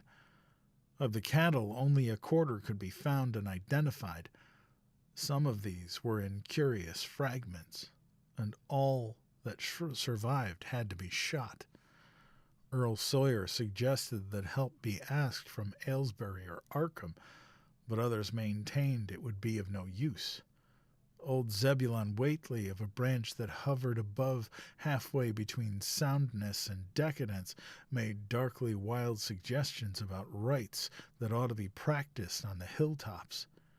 He came of a line where tradition ran strong, and his memories of chanting in the great stone circles were not altogether concocted with Wilbur and his grandfather.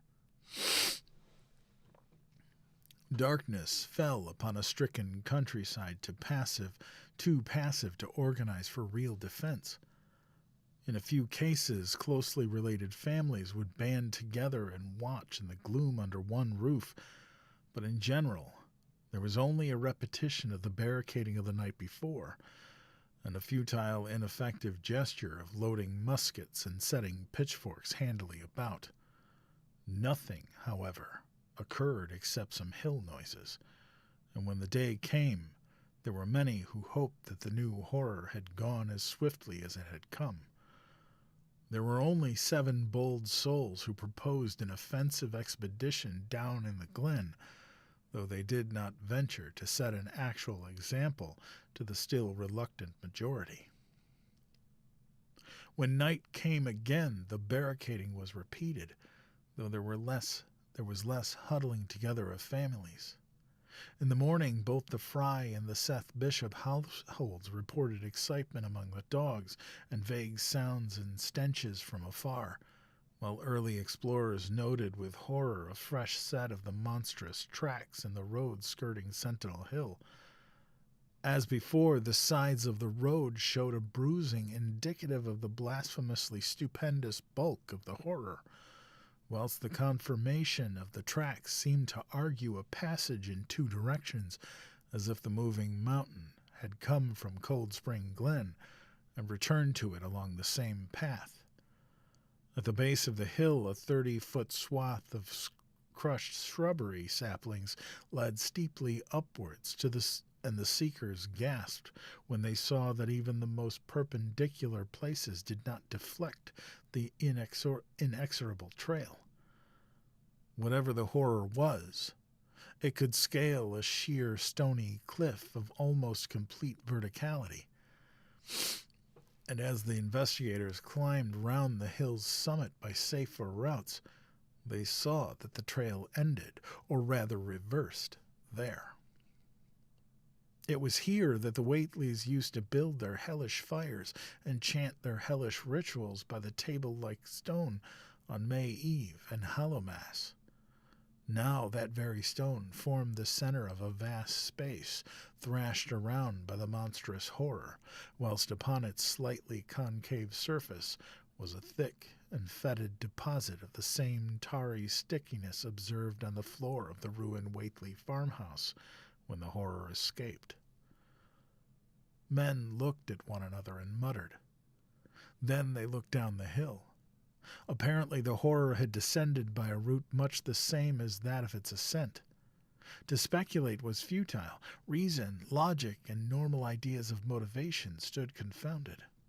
Only old Zebulon, who was not with the group, could have done justice to the situation or suggested a plausible explanation. Thursday night began much like the others, but it ended less happily. The whippoorwills in the glen had screamed with such unusual persistence that many could not sleep. At about 3 a.m., all the party telephones rang tremulously. Those who took down their receivers heard a fright-mad voice shriek out, "Help! Oh, my God!" And some thought a crashing sound followed the breaking off of the exclamation. There was nothing more. No one dared do anything, and no one knew till morning whence the call came. Then those who had heard it called everyone on the line and found that only the Frys did not reply. The truth appeared an hour later when a hastily assembled group of armed men trudged out to the Fry place at the head of the glen. It was horrible, yet hardly a surprise. There were more swaths and monstrous prints, but there was no longer any house. It had caved in like an eggshell, and amongst the ruins nothing living or dead could be discovered. Only a stench and tarry stickiness. The Elmer Frys had been erased from Dunwich.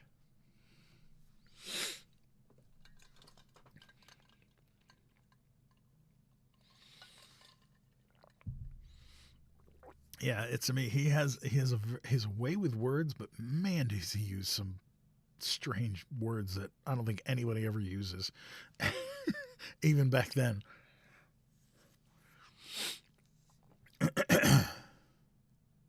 8. In the meantime, a quieter yet even more spiritually poignant phase of the horror had been blackly unwinding itself behind the closed door of a shelf-lined room in Arkham. The curious manuscript record or diary of Wilbur Whateley, delivered to Miskatonic University for translation, had caused much worry and bafflement among the experts in language both ancient and modern. Its very alphabet, notwithstanding a general resemblance to the heavy-shaded Arabic used in Mesopotamia, had been being absolutely unknown to any available authority. The final conclusion of the linguists was that the text represented an artificial alphabet, giving the effect of a cipher, though none of the usual methods of cryptographic solution seemed to furnish any clue, even when applied on the basis of every tongue the writer might conceivably have used. The ancient books taken from Whateley's quarters, while absorbingly interesting and in several cases promising to open up new and terrible lines of research among philosophers and men of science, were of no assistance whatever in this matter. One of them, a heavy tome with an iron clasp, was in another unknown alphabet, this one of a very different cast, and resembling Sanskrit more than anything else. The old ledger was at length given wholly into the charge of Dr. Armitage, both because of his peculiar interest in the Whately matter and because of his wide linguistic learning and skill in the mystical formulae of antiquity and the Middle Ages. Armitage had an idea that the alphabet might be something esoterically used by certain forbidden cults which have come down from old times, and which have inherited many forms and traditions from the wizards of the Saracenic world. That question, however, he did not deem vital, since it would be unnecessary to know the origins of the symbols if, as he suspected, they were used as a cipher in a modern language.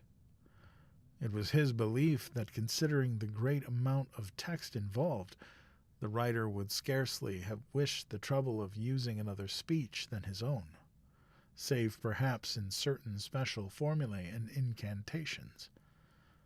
Accordingly, he attacked the manuscript with the preliminary assumption that the bulk of it was in English. Dr. Armitage knew from the repeated failures of his colleagues that the riddle was a deep and complex one, and that no simple mode of solution could merit even a trial.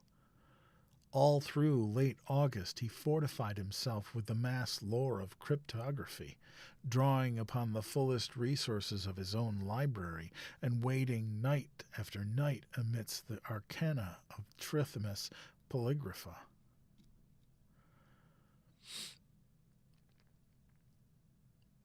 Giambattista Porta's De Furtivis Laternium Notis, De Visionaris Tratus de Chaffrus, Falconer's Cryptomenesis Patifactica, Davies and the Thickness's 18th century treatises, and such fairly modern authorities as Blair, Van Martin, and Kluver's script itself, and in time became convinced that he had to deal with one of those subtlest and most ingenious of cryptograms, in which many separate lists of corresponding letters are arranged like the multiplication table, and the message built up with arbitrary key words known only to the initiated. The older authorities seemed rather more helpful than the newer ones, and Armitage concluded that the code of the manuscript was one of great antiquity, no doubt handed down through a long line of mystical experimenters. Several times he seemed near daylight, only to be set back by some unforeseen obstacle. Then, as September approached, the clouds began to clear.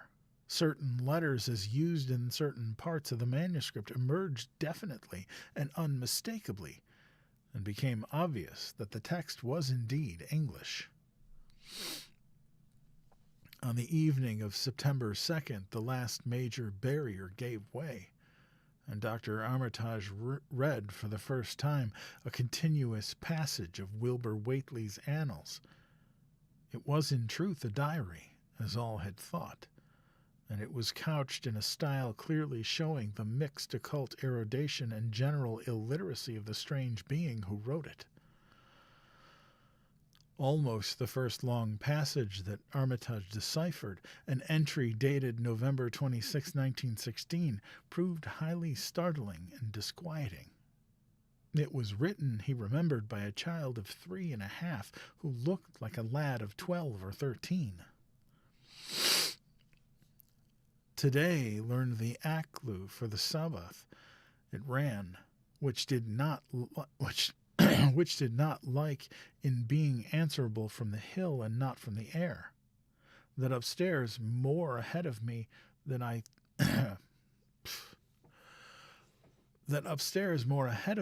had thought it would be, and is not like to have much earth brain. Shot Ellam's Hutchins' collie Jack when he went to bite me, and Ellam says he would kill me if he dast. I guess he won't. Grandfather kept me saying the Doe formula last night, and I think I saw the inner city at the 2 magnetic poles. I shall go to those poles when the earth is cleared off, if I can't break through the do-na formula when I commit it. They from the air told me at Sabbath that it will be years before I can clear off the earth, and I guess grandfather will be dead then.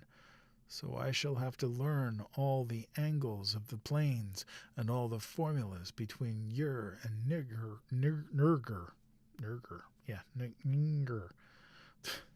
Good Lord. There's no vowels in that word whatsoever. They from outside will help, but they cannot take body without human blood. That upstairs looks it will have the right cast. I can see it a little when I make the Voorish sign or blow the powder of Ibn Ghazi at it. And it is near like them at May Eve on the hill. The other face may wear off some. I wonder how I shall look when the earth is cleared, and there are no earth beings on it. He that came to Aklu-Thabath said I may be transfigured there, being much of outside to work on. Morning found Dr. Armitage in a cold sweat of terror and a frenzy of wakeful concentration. He had not left the manuscript all night, but sat at his table under the electric light, turning page after page with shaking hands as fast as he could decipher the cryptic text. He had nervously telephoned his wife he would not be home, and when she brought him a breakfast from the house he could scarcely dispose of a mouthful. All that day he read on, now and then halted maddeningly as a reapplication of the complex key became necessary. Lunch and dinner were brought him, but he ate only the smallest fraction of either. Toward the middle of the next night he dozed off in his chair, but soon woke out of a tangle of nightmares almost as hideous as the truths and menaces to a man's existence that he had uncovered.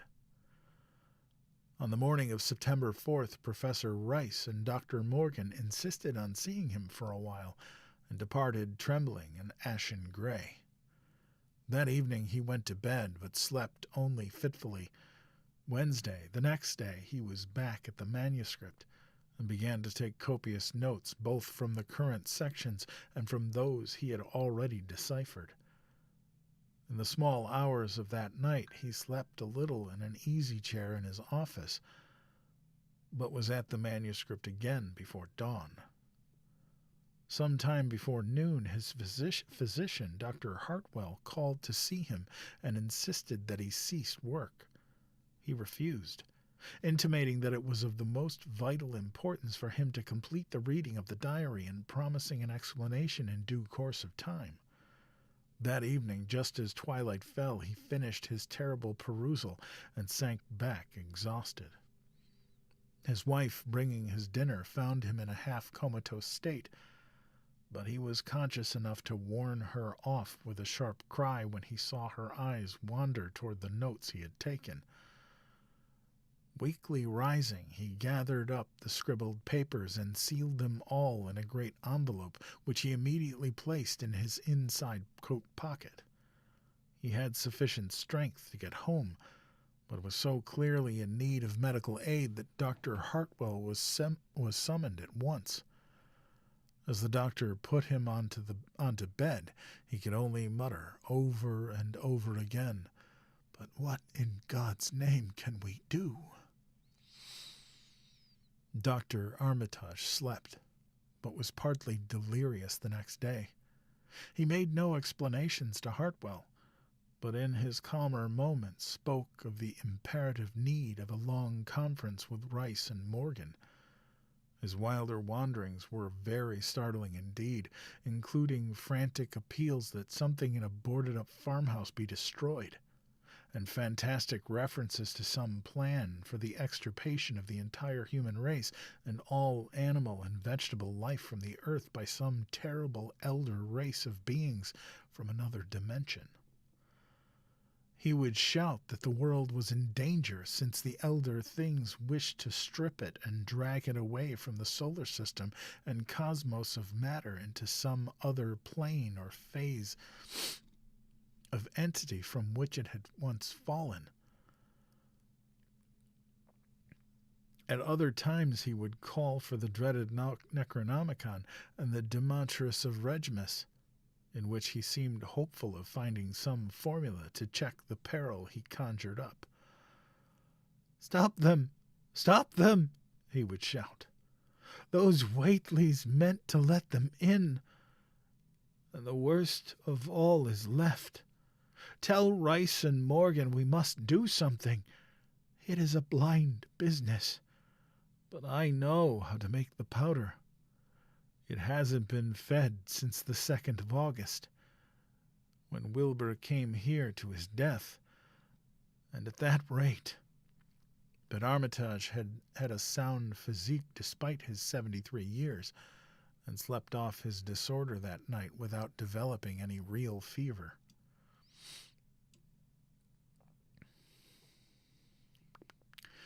He woke late Friday, clear of head, though sober with a gnawing fear and tremendous sense of responsibility.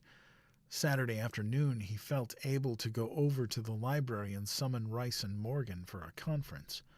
And the rest of that day and evening the three men tortured their brains in the wildest speculation and the most desperate debate. Strange and terrible books were drawn voluminously from the stacked shelves and from secure places of storage. Diagrams and formulae were copied with feverish haste and bewildering abundance. Of skepticism there was none.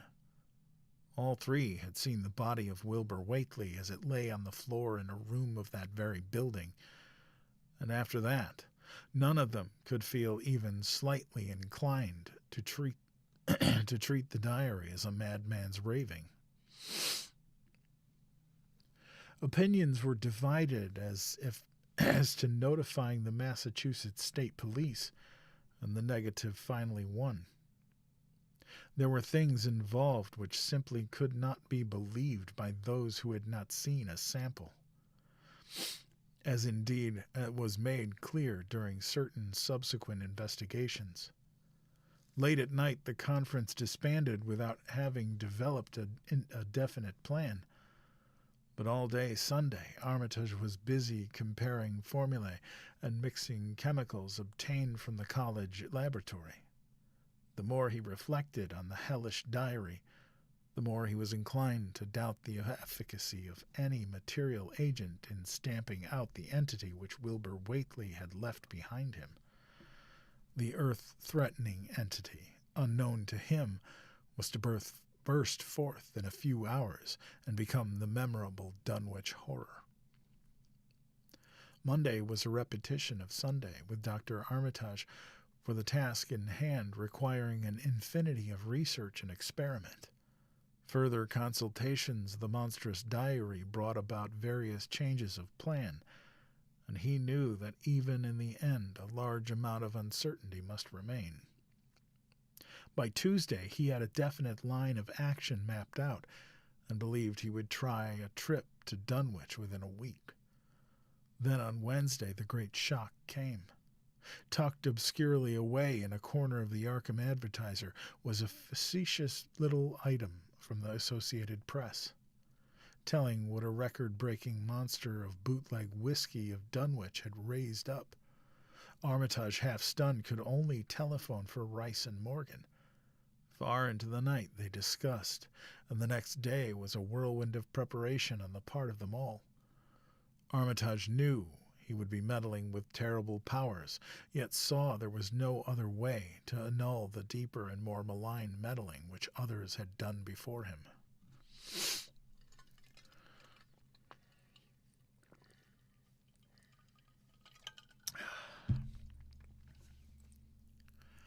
Nine. Friday morning, Armitage, Rice, and Morgan set out by motor for Dunwich, arriving at the village about 1 in the afternoon. The day was pleasant, but even in the brightest sunlight a kind of quiet dread and portent seemed to hover about the strangely domed hills and the deep, shadowy ravines of the stricken region. Now and then on some mountain top a gaunt circle of stones could be glimpsed against the sky. From the air of hushed fright at Osborne's store they knew something hideous had happened. and soon learned of the annihilation of the Elmer Fry house and family. Throughout that afternoon they rode around Dunwich, questioning the natives concerning all that had occurred, and seeing for themselves with rising pangs of horror the dear Fry ruins with their lingering traces of the tarry stickiness, the blasphemous tracks in the Fry yard, the wounded Seth Bishop cattle, and the enormous swaths of disturbed vegetation in various places. The trail up and down Sentinel Hill seemed to Armitage of almost cataclysmic significance, and he looked long at the sinister altar stone on the summit. At length the visitors, apprised of a party of state police which had come from Aylesbury that morning in response to the first telephone reports of the Fry tragedy, decided to seek out the officers and compare notes as far as practicable. This, however, they found more easily planned than performed, since no sign of the party could be found in any direction. There had been 5 of them in a car, but now the car stood empty near the ruins in the Fry yard. The natives, all of whom had talked with the policemen, seemed at first perplexed as Armitage and his companions. Then old Sam Hutchins thought of something and turned pale, nudging Fred Farr and pointing to the dank, deep hollow that yawned close by. "God," he gasped, "I telled 'em not to go down that into the glen. And I never thought nobody'd do it with them tracks and that smell and the whippoorwills a-screeching down there in the dark of noonday."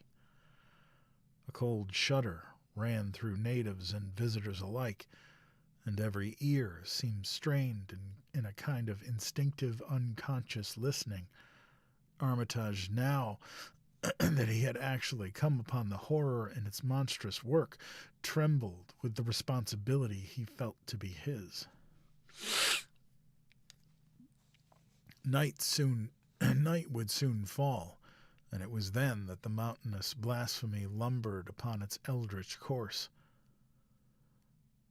Nagatum perambulans and temnebris, the old librarian rehearsed the formula he had memorized, and clutched the paper containing the alternative one he had not memorized.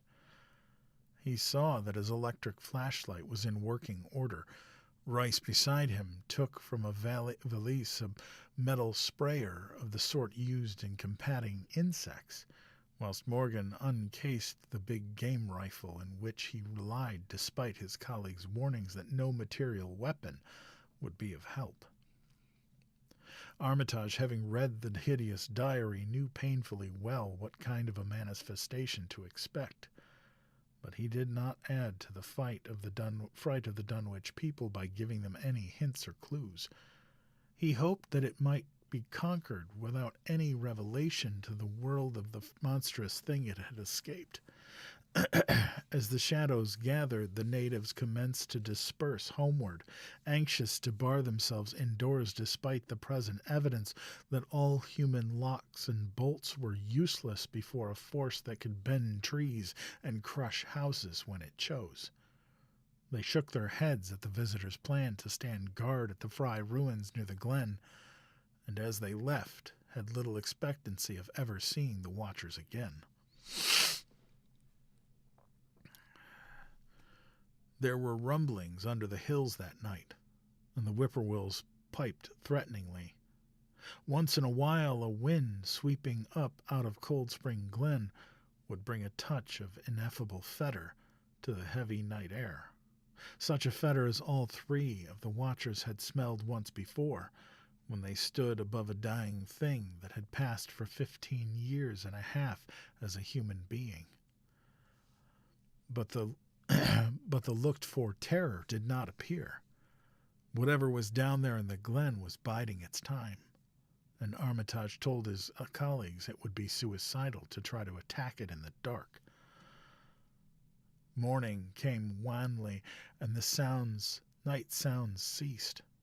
It was a gray, bleak day with now and then a drizzle of rain, and heavier clouds seemed to be piling themselves up beyond the hills to the northwest. The men from Arkham were undecided what to do. Seeking shelter from the increasing rainfall beneath one of the few undestroyed Fry outbuildings, they debated the wisdom of waiting or of taking the aggressive and going down into the glen in quest of their nameless monstrous quarry. The downpour waxed in heaviness, and distant peals of thunder sounded from far horizons. Sheet lightning shimmered, and then a forky bolt flashed near at hand, as if descending into the accursed glen itself. The sky grew very dark, and the watchers hoped that the storm would prove a short, sharp one, followed by clear weather. It was still gruesomely dark. Not much over an hour later, a confused babble of voices sounded down the road. Another moment brought to view a frightened group of more than a dozen men running, shouting, and even whimpering hysterically. Someone in the lead began sobbing out words, and the Arkham men started violently when those words developed a coherent form. "Oh, my God! Oh, my God!" the voice choked out. "It's a-going again, and this time by day. It's out and a-moving this very minute. Oh, and only the Lord knows when it'll be on us all." The speaker panted into silence, but another took up his message. "Nigh on an hour ago, Zeb Whately here heard the phone a-ringing. And it was Miss Corey, George's wife, that lives down by the junction. She says the hired boy Luther was out driving in the cows from the storm out of the big bolt when he sees all the trees a-bending at the mouth of the glen. Opposite side to this, and smelt the same foul smell as like he felt when he found the big tracks last Monday morning. And she says he says they was a swishing, lapping sound, more nor than the bending trees and bushes can make. And all of a sudden the trees along the road began to get pushed to one side, and they was an awful stomping and a splashing in the mud. But mind ye, Luther he didn't see nothing at all, only just the bending trees and underbrush. Then far ahead where Bishop's Brook goes under the road, he heard an awful creaking and straining on the bridge, and says he could tell the sound of wood a-starting to crack and split. And all the whiles he's never seen a thing, only them trees and bushes a-bending. And when the swishing sound got very far off, on the road towards Wizard Whately's on Sentinel Hill, Luther he had the guts to step up, and where he heard it first, and looked at the ground. It was all mud and water, and the sky was dark, and the rain was whipping out the tracks all about, as fast as could be. But beginning at the glen mouth where the trees had moved, they was still some of them awful prints as big as barrels like he seen on Monday. At this point, the first excited speaker interrupted. "But that ain't the trouble now. That was only the start. Zeb here was a-calling folks up, and everybody was a-listening when a call from Seth Bishop's cut in. His housekeeper, Sally, was carrying on fit to kill. She'd just seed the trees a-bending beside the road, and says they is a kind of mushy sound like an elephant puffing and treading, a-heading for the house. Then she up and spoke sudden a fearful smell, and says her boy Chauncey was a-screaming as how it was just like he smelt up in the Whately ruins Monday morning, and the dogs was barking and whining awful. And then she let out a terrible yell, and says the shed down the road just caved in like the storm had blowed it over, only the wind wasn't strong enough to do that. Everybody was a-listening, and we could hear lots of folks on the wire a-gasping. Aunt Sally, she yelled again, and says the front yard picket fence had just crumbled up, though they wa'n't no sign of what had done it. Then everybody on the line could hear Chauncey and old Seth Bishop a-yelling too, and Sally was shrieking about something heavy had struck the house. Not lightning nor nothing, but something heavy in the front that kept a-launching itself again and again, though ye couldn't see nothing about the front winders. And then, lines of fright deepened on every face, and Armitage, shaken as he was, had barely poise enough to prompt the speaker. And then Sally, she yelled out, "Oh, help! The house is a-caving in!" Then the wire we could hear a terrible crashing, and a whole flock of screaming, just like when Elmer Fry's place was took. Only wuss. The man paused, and another of the crowd spoke. "That's all. Not a sound nor a squeak over the phone after that. Just still like.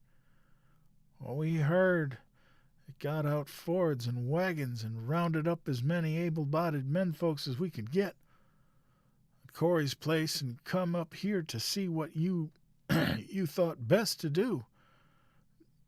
Not but what I think the Lord's judgment for our iniquities, that mortal kin never set aside." Armitage saw that the time for positive action had come, and spoke decisively to the faltering group of frightened rustics. "We must follow it, boys."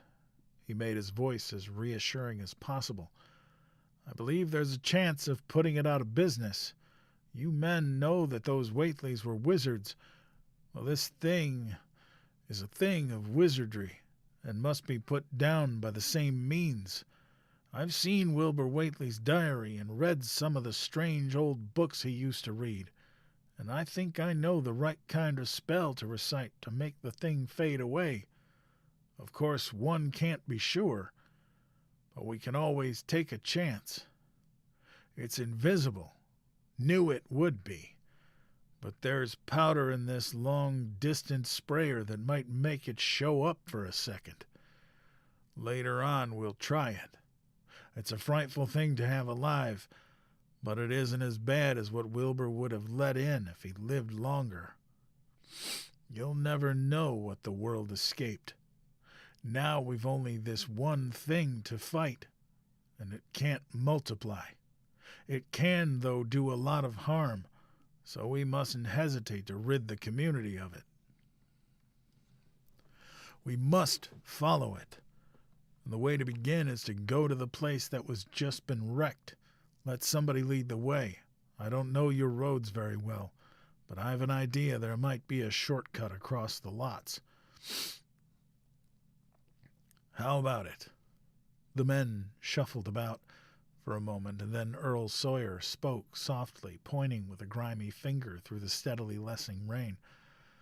"I guess you can get to Seth Bishop's quickest by cutting across the Tower Meadow over there, wading the brook at the low place, and climbing through Carrier's mowing and the timber lot beyond.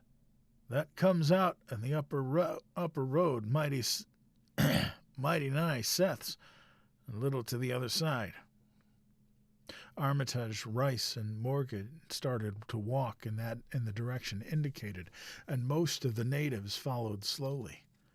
The sky was growing lighter, and there were signs that the storm had worn itself away. When Armitage inadvertently took the wrong direction, Joe Osborne warned him and walked ahead to show the right one. Courage and confidence were mounting, though the twilight of the almost perpendicular wooded hill which lay towards the end of their shortcut, and among those fantastic ancient trees, they had to scramble as if up a ladder, put those qualities to a severe test. At length they emerged on a muddy road to find the sun coming out. They were a little beyond Seth Bishop's place, but bent trees and hideously unmistakable tracks showed what had passed by. Only a few moments were consumed in surveying the ruins just round the bend. It was the Fry incident all over again, and nothing dead or living was found in either of the collapsed shells, which had been the Bishop house and barn. No one cared to remain there amidst the stench and tarry stickiness, but all turned instinctively to the line of horrible prints leading on towards the wrecked Whately farmhouse and the altar-crowned slopes of Sentinel Hill. As the men passed the site of Wilbur Whately's abode, they shuddered visibly and seemed again to mix hesitancy with their zeal. It was no joke tracking down something as big as a house that one could not see, but that had all the vicious malevolence of a demon. Opposite the base of Sentinel Hill, the tracks left the road, and there was a fresh bending and matting visible along the broad swath marking the monster's former route to and from the summit. Armitage produced a pocket telescope of considerable power and scanned the steep green side of the hill. Then he handed the instrument to Morgan, whose sight was keener. After a moment of gazing, Morgan cried out sharply, passing the glass to Earl Sawyer and indicating a certain spot on the slope with his finger. Sawyer, as clumsy as most non-users of optical devices are, fumbled a while, but eventually focused the lens with Armitage's aid. When he did so, his cry was less restrained than Morgan's had been. "God almighty, the grass and bushes is a-movin'. It's a-goin' up slow like creepin' up to top of this minute. Heaven only knows what for." Then the germ of panic seemed to spread among the seekers. It was one thing to chase the nameless entity, but quite another to find it. Spells might be all right, but suppose they weren't.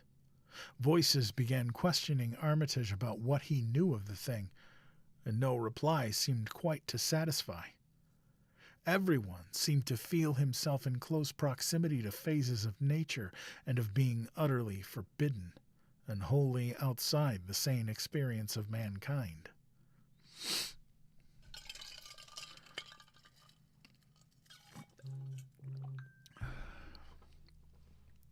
10.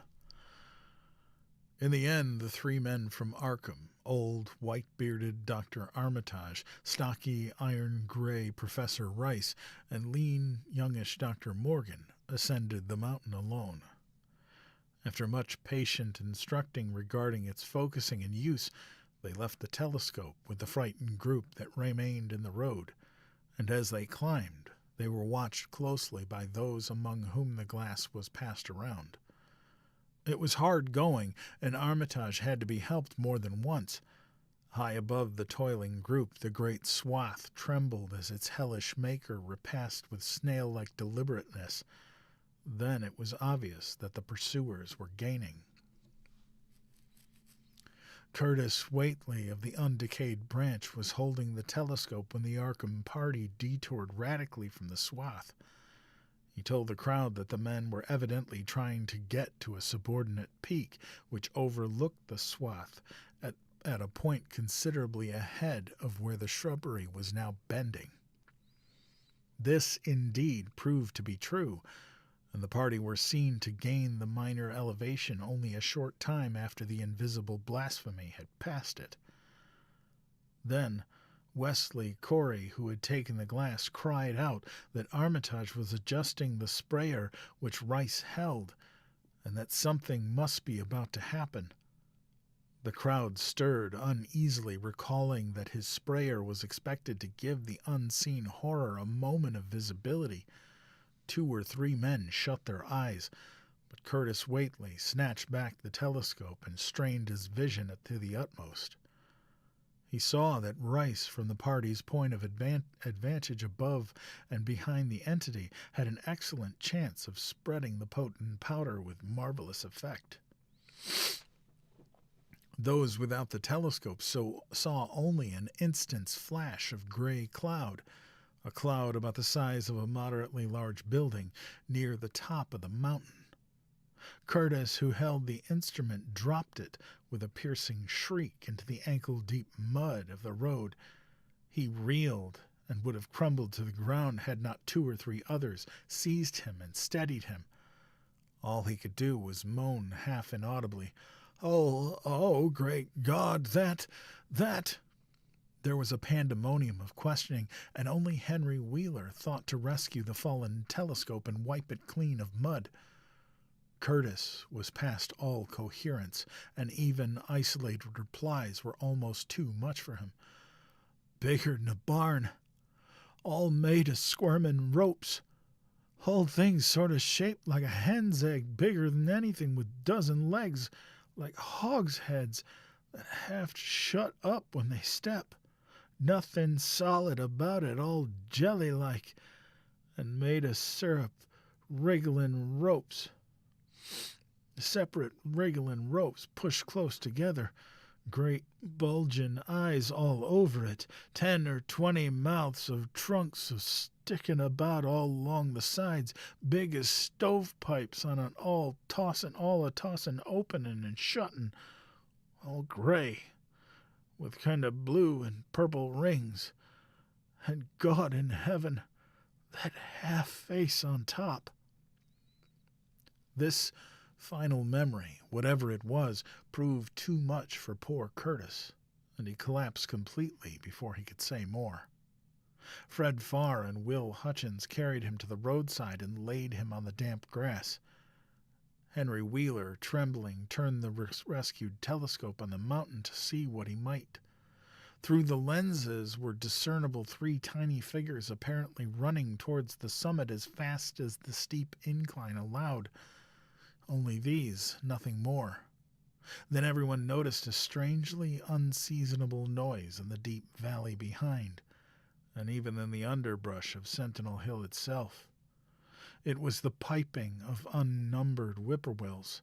In their shrill chorus there seemed to lurk a note of tense and evil expectancy. Earl Sawyer now took the telescope and reported the 3 figures as standing on the topmost ridge, virtually level with the altar stone, but at considerable distance from it. One figure, he said, seemed to be raising its hand above its head at rhythmic intervals, and as Sawyer mentioned the circumstance, the crowd seemed to hear a faint, half-musical sound from the distance, as if a loud chant were accompanying the gestures. The weird silhouette on that remote peak must have been a spectacle of infinite grotesqueness and impressiveness, but no observer was in a mood or aesthetic appreciation. "I guess he's saying the spell," whispered Wheeler as he snatched back the telescope. The whippoorwills were piping wildly, and in a singularly curious, irregular rhythm, quite unlike that of the visible ritual. Suddenly the sunshine seemed to lessen without the intervention of any discernible cloud. It was a very peculiar phenomenon, and was plainly marked by all. A rumbling sound seemed brewing beneath the hills, mixed strangely with a concordant rumbling which clearly came from the sky. Lightning flashed aloft, and the wondering crowd looked in vain for the portents of storm. The chanting from the men from Arkham now became unmistakable, and Wheeler saw through the glass that they were all raising their arms in the rhythmic incantation. From some farmhouse far away came the frantic barking of dogs. The change in the quality of the daylight increased, and the crowd gazed about the horizon in wonder. A purplish darkness, born of nothing more than a spectral deepening of the sky's blue, pressed down upon the rumbling hills. Then the lightning flashed again, somewhat brighter than before, and the crowd fancied that it had showed a certain mistiness around the altar stone on the distant height. No one, however, had been using the telescope at that instant. The whippoorwills continued their irregular pulsation, and the men of Dunwich braced themselves tensely against some imponderable menace with which the atmosphere seemed surcharged. Without warning came those deep, cracked, raucous vocals which will never leave the memory of the stricken group who heard them. Not from any human throat were they born, for the organs of man can yield no such acoustic perversions. Rather would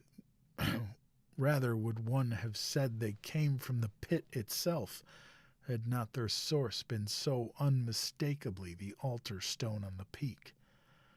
It is almost erroneous to call them sounds at all, since so much of their ghastly infra-bass timbre spoke to dim seats of consciousness and terror far subtler than the ear. Yet one must do so, since their form was indisputably through vaguely that of half-articulate words. They were loud, loud as the rumblings and the thunder above which they echoed, yet did they come from no visible being.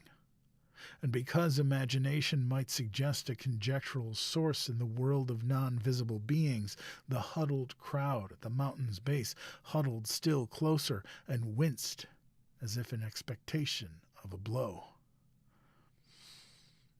Ignale ha, Lefniga, Yog Sothoth, rang the hideous creaking out of space.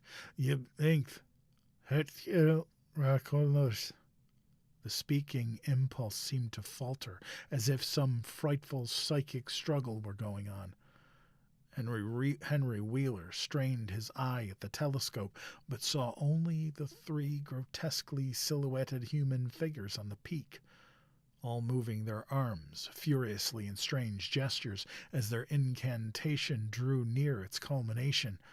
From the black wells of acronic fear and feeling, from what unplumbed gulfs of cosmic consciousness or obscure, long-latent heredity were those half-articulate thunder-croakings drawn?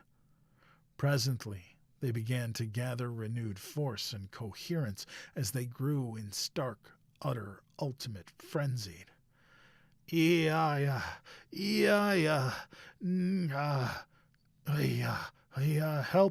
Help, Father, Yug Sothoth.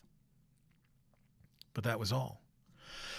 The pallid group in the road, still reeling at the indisputably English syllables that had poured thickly and thunderously down from the frantic vacancy beside the shocking altar stone, were never to hear such syllables again. Instead, they jumped violently at the terrific report which seemed to rend the hills. The deafening cataclysmic peal whose source, be it inner earth or sky, no bearer was ever able to place. A single lightning bolt shot from the purple zenith to the altar stone, and a great tidal wave of viewless force and indescribable stench swept down from the hill to all the countryside. Trees, grass, and underbrush were whipped into a fury, and the frightened crowd at the mountain's base, weakened by the lethal fetter that seemed about to asphyxiate them, were almost hurled off their feet. Dogs howled from the distance. Green grass and foliage wilted to a curious, sickly yellow-gray, and over field and forest were scattered the bodies of dead whippoorwills. The stench left quickly, but the vegetation never came right again. To this day there is something queer and unholy about the growths on and around that fearsome hill. Curtis Whately was only just regaining consciousness when the Arkham men came slowly down the mountain in the beams of a sunlight once more brilliant and untainted. They were grave and quiet, and seemed shaken by memories and reflections even more terrible than those which had reduced the group of natives to a state of cowed quivering. In reply to a jumble of questions, they only shook their heads and reaffirmed one vital fact. "The thing is gone forever," Armitage said. "It has been split up into what it was originally made of, and can never exist again." It was an impossibility in a normal world. Only the least fraction really matters in any sense we know. It was like its father, and most of it has gone back to him in some vague realm or dimension outside our own material universe. Some vague abyss out of which only the most accursed rites of human blasphemy could ever have called him for a moment on the hills. There was a brief silence, and in that pause the scattered senses of poor Curtis Whately began to knit back in a sort of continuity, so that he put his hands to his head with a moan. Memory seemed to pick itself up where he had left off, and the horror of the sight that had prostrated him burst in upon him again. He paused, exhausted, as the whole group of natives stared in a bewilderment not quite crystallized into fresh terror. Only old Zebulon Whately, who had wanderingly remembered ancient things, but who had been silent heretofore, spoke aloud. 15 year gone, he rambled. I heard old Whately say as how some day we'd hear a child of Lavinia's calling its father's name on top of Sentinel Hill. But Joe Osborne interrupted him to question the Ark of Men anew. What was it, anyhow? And however did young Wizard Whately call it about the air when it came from? Armitage chose his words carefully.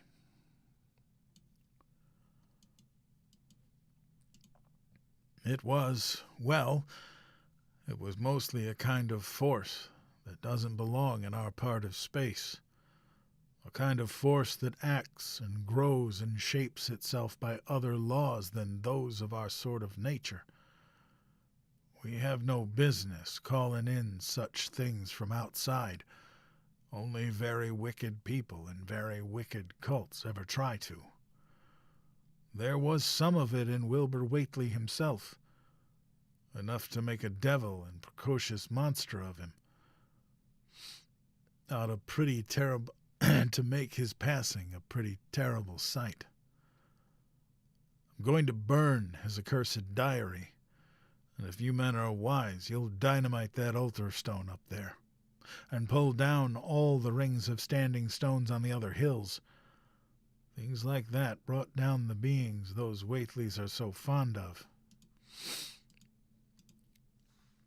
The beings they were going to let tangibly wipe out the human race and drag the earth off to some nameless space for some nameless purpose. But as to this thing we've just sent back, the Whateleys raised it for a terrible part in the doings that were to come. It grew fast and big from the same reason that Wilbur grew fast and big. But it beat him because it had a greater share of the outsideness in it. You needn't ask how Wilbur called it out of the air. He didn't call it out. It was his twin brother, but it looked more like the father than he did. Well, that there is the end of the book, or the end of the story, I guess. I wasn't sure I was going to make it there for a while. My throat is fried. My voice is fried. So what did you guys think? Did we enjoy it? Was it worth it to stay up late?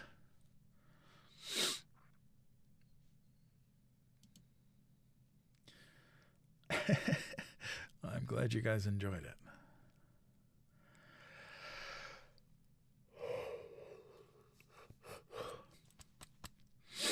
I'm glad you did. And I am out of water. Yes, I am absolutely out of water. It's good timing. Oh, geez. This weather is just kicking my ass. So I'm going to be taking some Sudafed before I go to bed tonight. But, yeah. So, Right. I lost my train of thought. Well, that is where we're going to leave our stories for tonight. With the hills quiet again, with the uneasy knowledge that the world may be larger and stranger than we were meant to understand. Yeah, it does, Tina. Lovecraft's horror often lives in that idea that the most frightening thing is not simply the monster, but the possibility that the rules we trust may not be the only rules there are. Thank you all for spending a little time with me around the fire tonight, especially those of you that made it all the way to the end from the beginning. You guys are awesome. Join me Sunday night as we return to the land of Oz.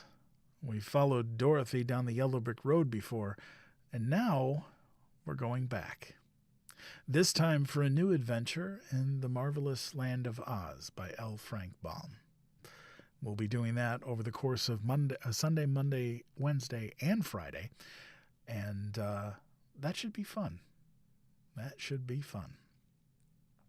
Well, if you enjoy these stories and would like to help support what I do here, please consider becoming a superfan or visiting the UndeadPapa Mercantile for some official UndeadPapa or Storytime with UndeadPapa merch. And if you haven't yet, please go over to the tubes and look me up under my same username and follow me over there, because there will be there will be an exclusive live that will be going on over there very soon with a guest narrator. And that should be a fun event. So every bit of support you guys give me is appreciated. Is there somewhere explaining my name? It's simple, really. It's I love horror, and I love particularly zombie horror. It's been one of my favorite things. Night of the Living Dead is one of my absolute favorite films. So the undead part is that. But one of the things that I am most proud of in my life is being a father. I am a father of two girls, 20, almost 21, and 18. And they are the best things I have ever done. And I'm very proud of it. I am a proud girl dad, as they say. So UndeadPapa made sense. And it fit. And everybody seems to agree with that. I apparently give off dad energy. So it just seemed kind of fit. And it stuck and it's worked out. So Storytime with UndeadPapa was born last year. And I've been keeping it going ever since. And it's been growing, and it's turned into a wonderful thing. I have an amazing community of people and you guys that come in so often and sit and listen to stories and take care of each other and boost me up when I need it. So that's yeah. So yes, I am UndeadPapa. That's me. So, well, I'll be back. Stephen King. We do read some Stephen King around here, and we'll be doing that. We'll be doing that a couple times coming up in October and September when I dive deep into spooky season. So I will have some both family-friendly spooky stuff and some not-so-family-friendly spooky stuff. I do too. One of the best stories we've done of his was called The Jaunt. If you've never read it, I highly recommend it. It is absolutely, it's like Stephen King crossing horror with science fiction, and it is absolutely nuts. September 28th. Well, what we will be doing Goosebumps. Let's see. September 28th is a Monday. Well, if you're here on Monday, you very well could get sung happy birthday. Oh boy. Well, you guys make sure you're here and we'll make sure to wish you a happy birthday. So I'm going to call it a night. But until then, until next time, please be kind to each other. And be kind to yourself, because kindness matters. So do you. Good night, everybody.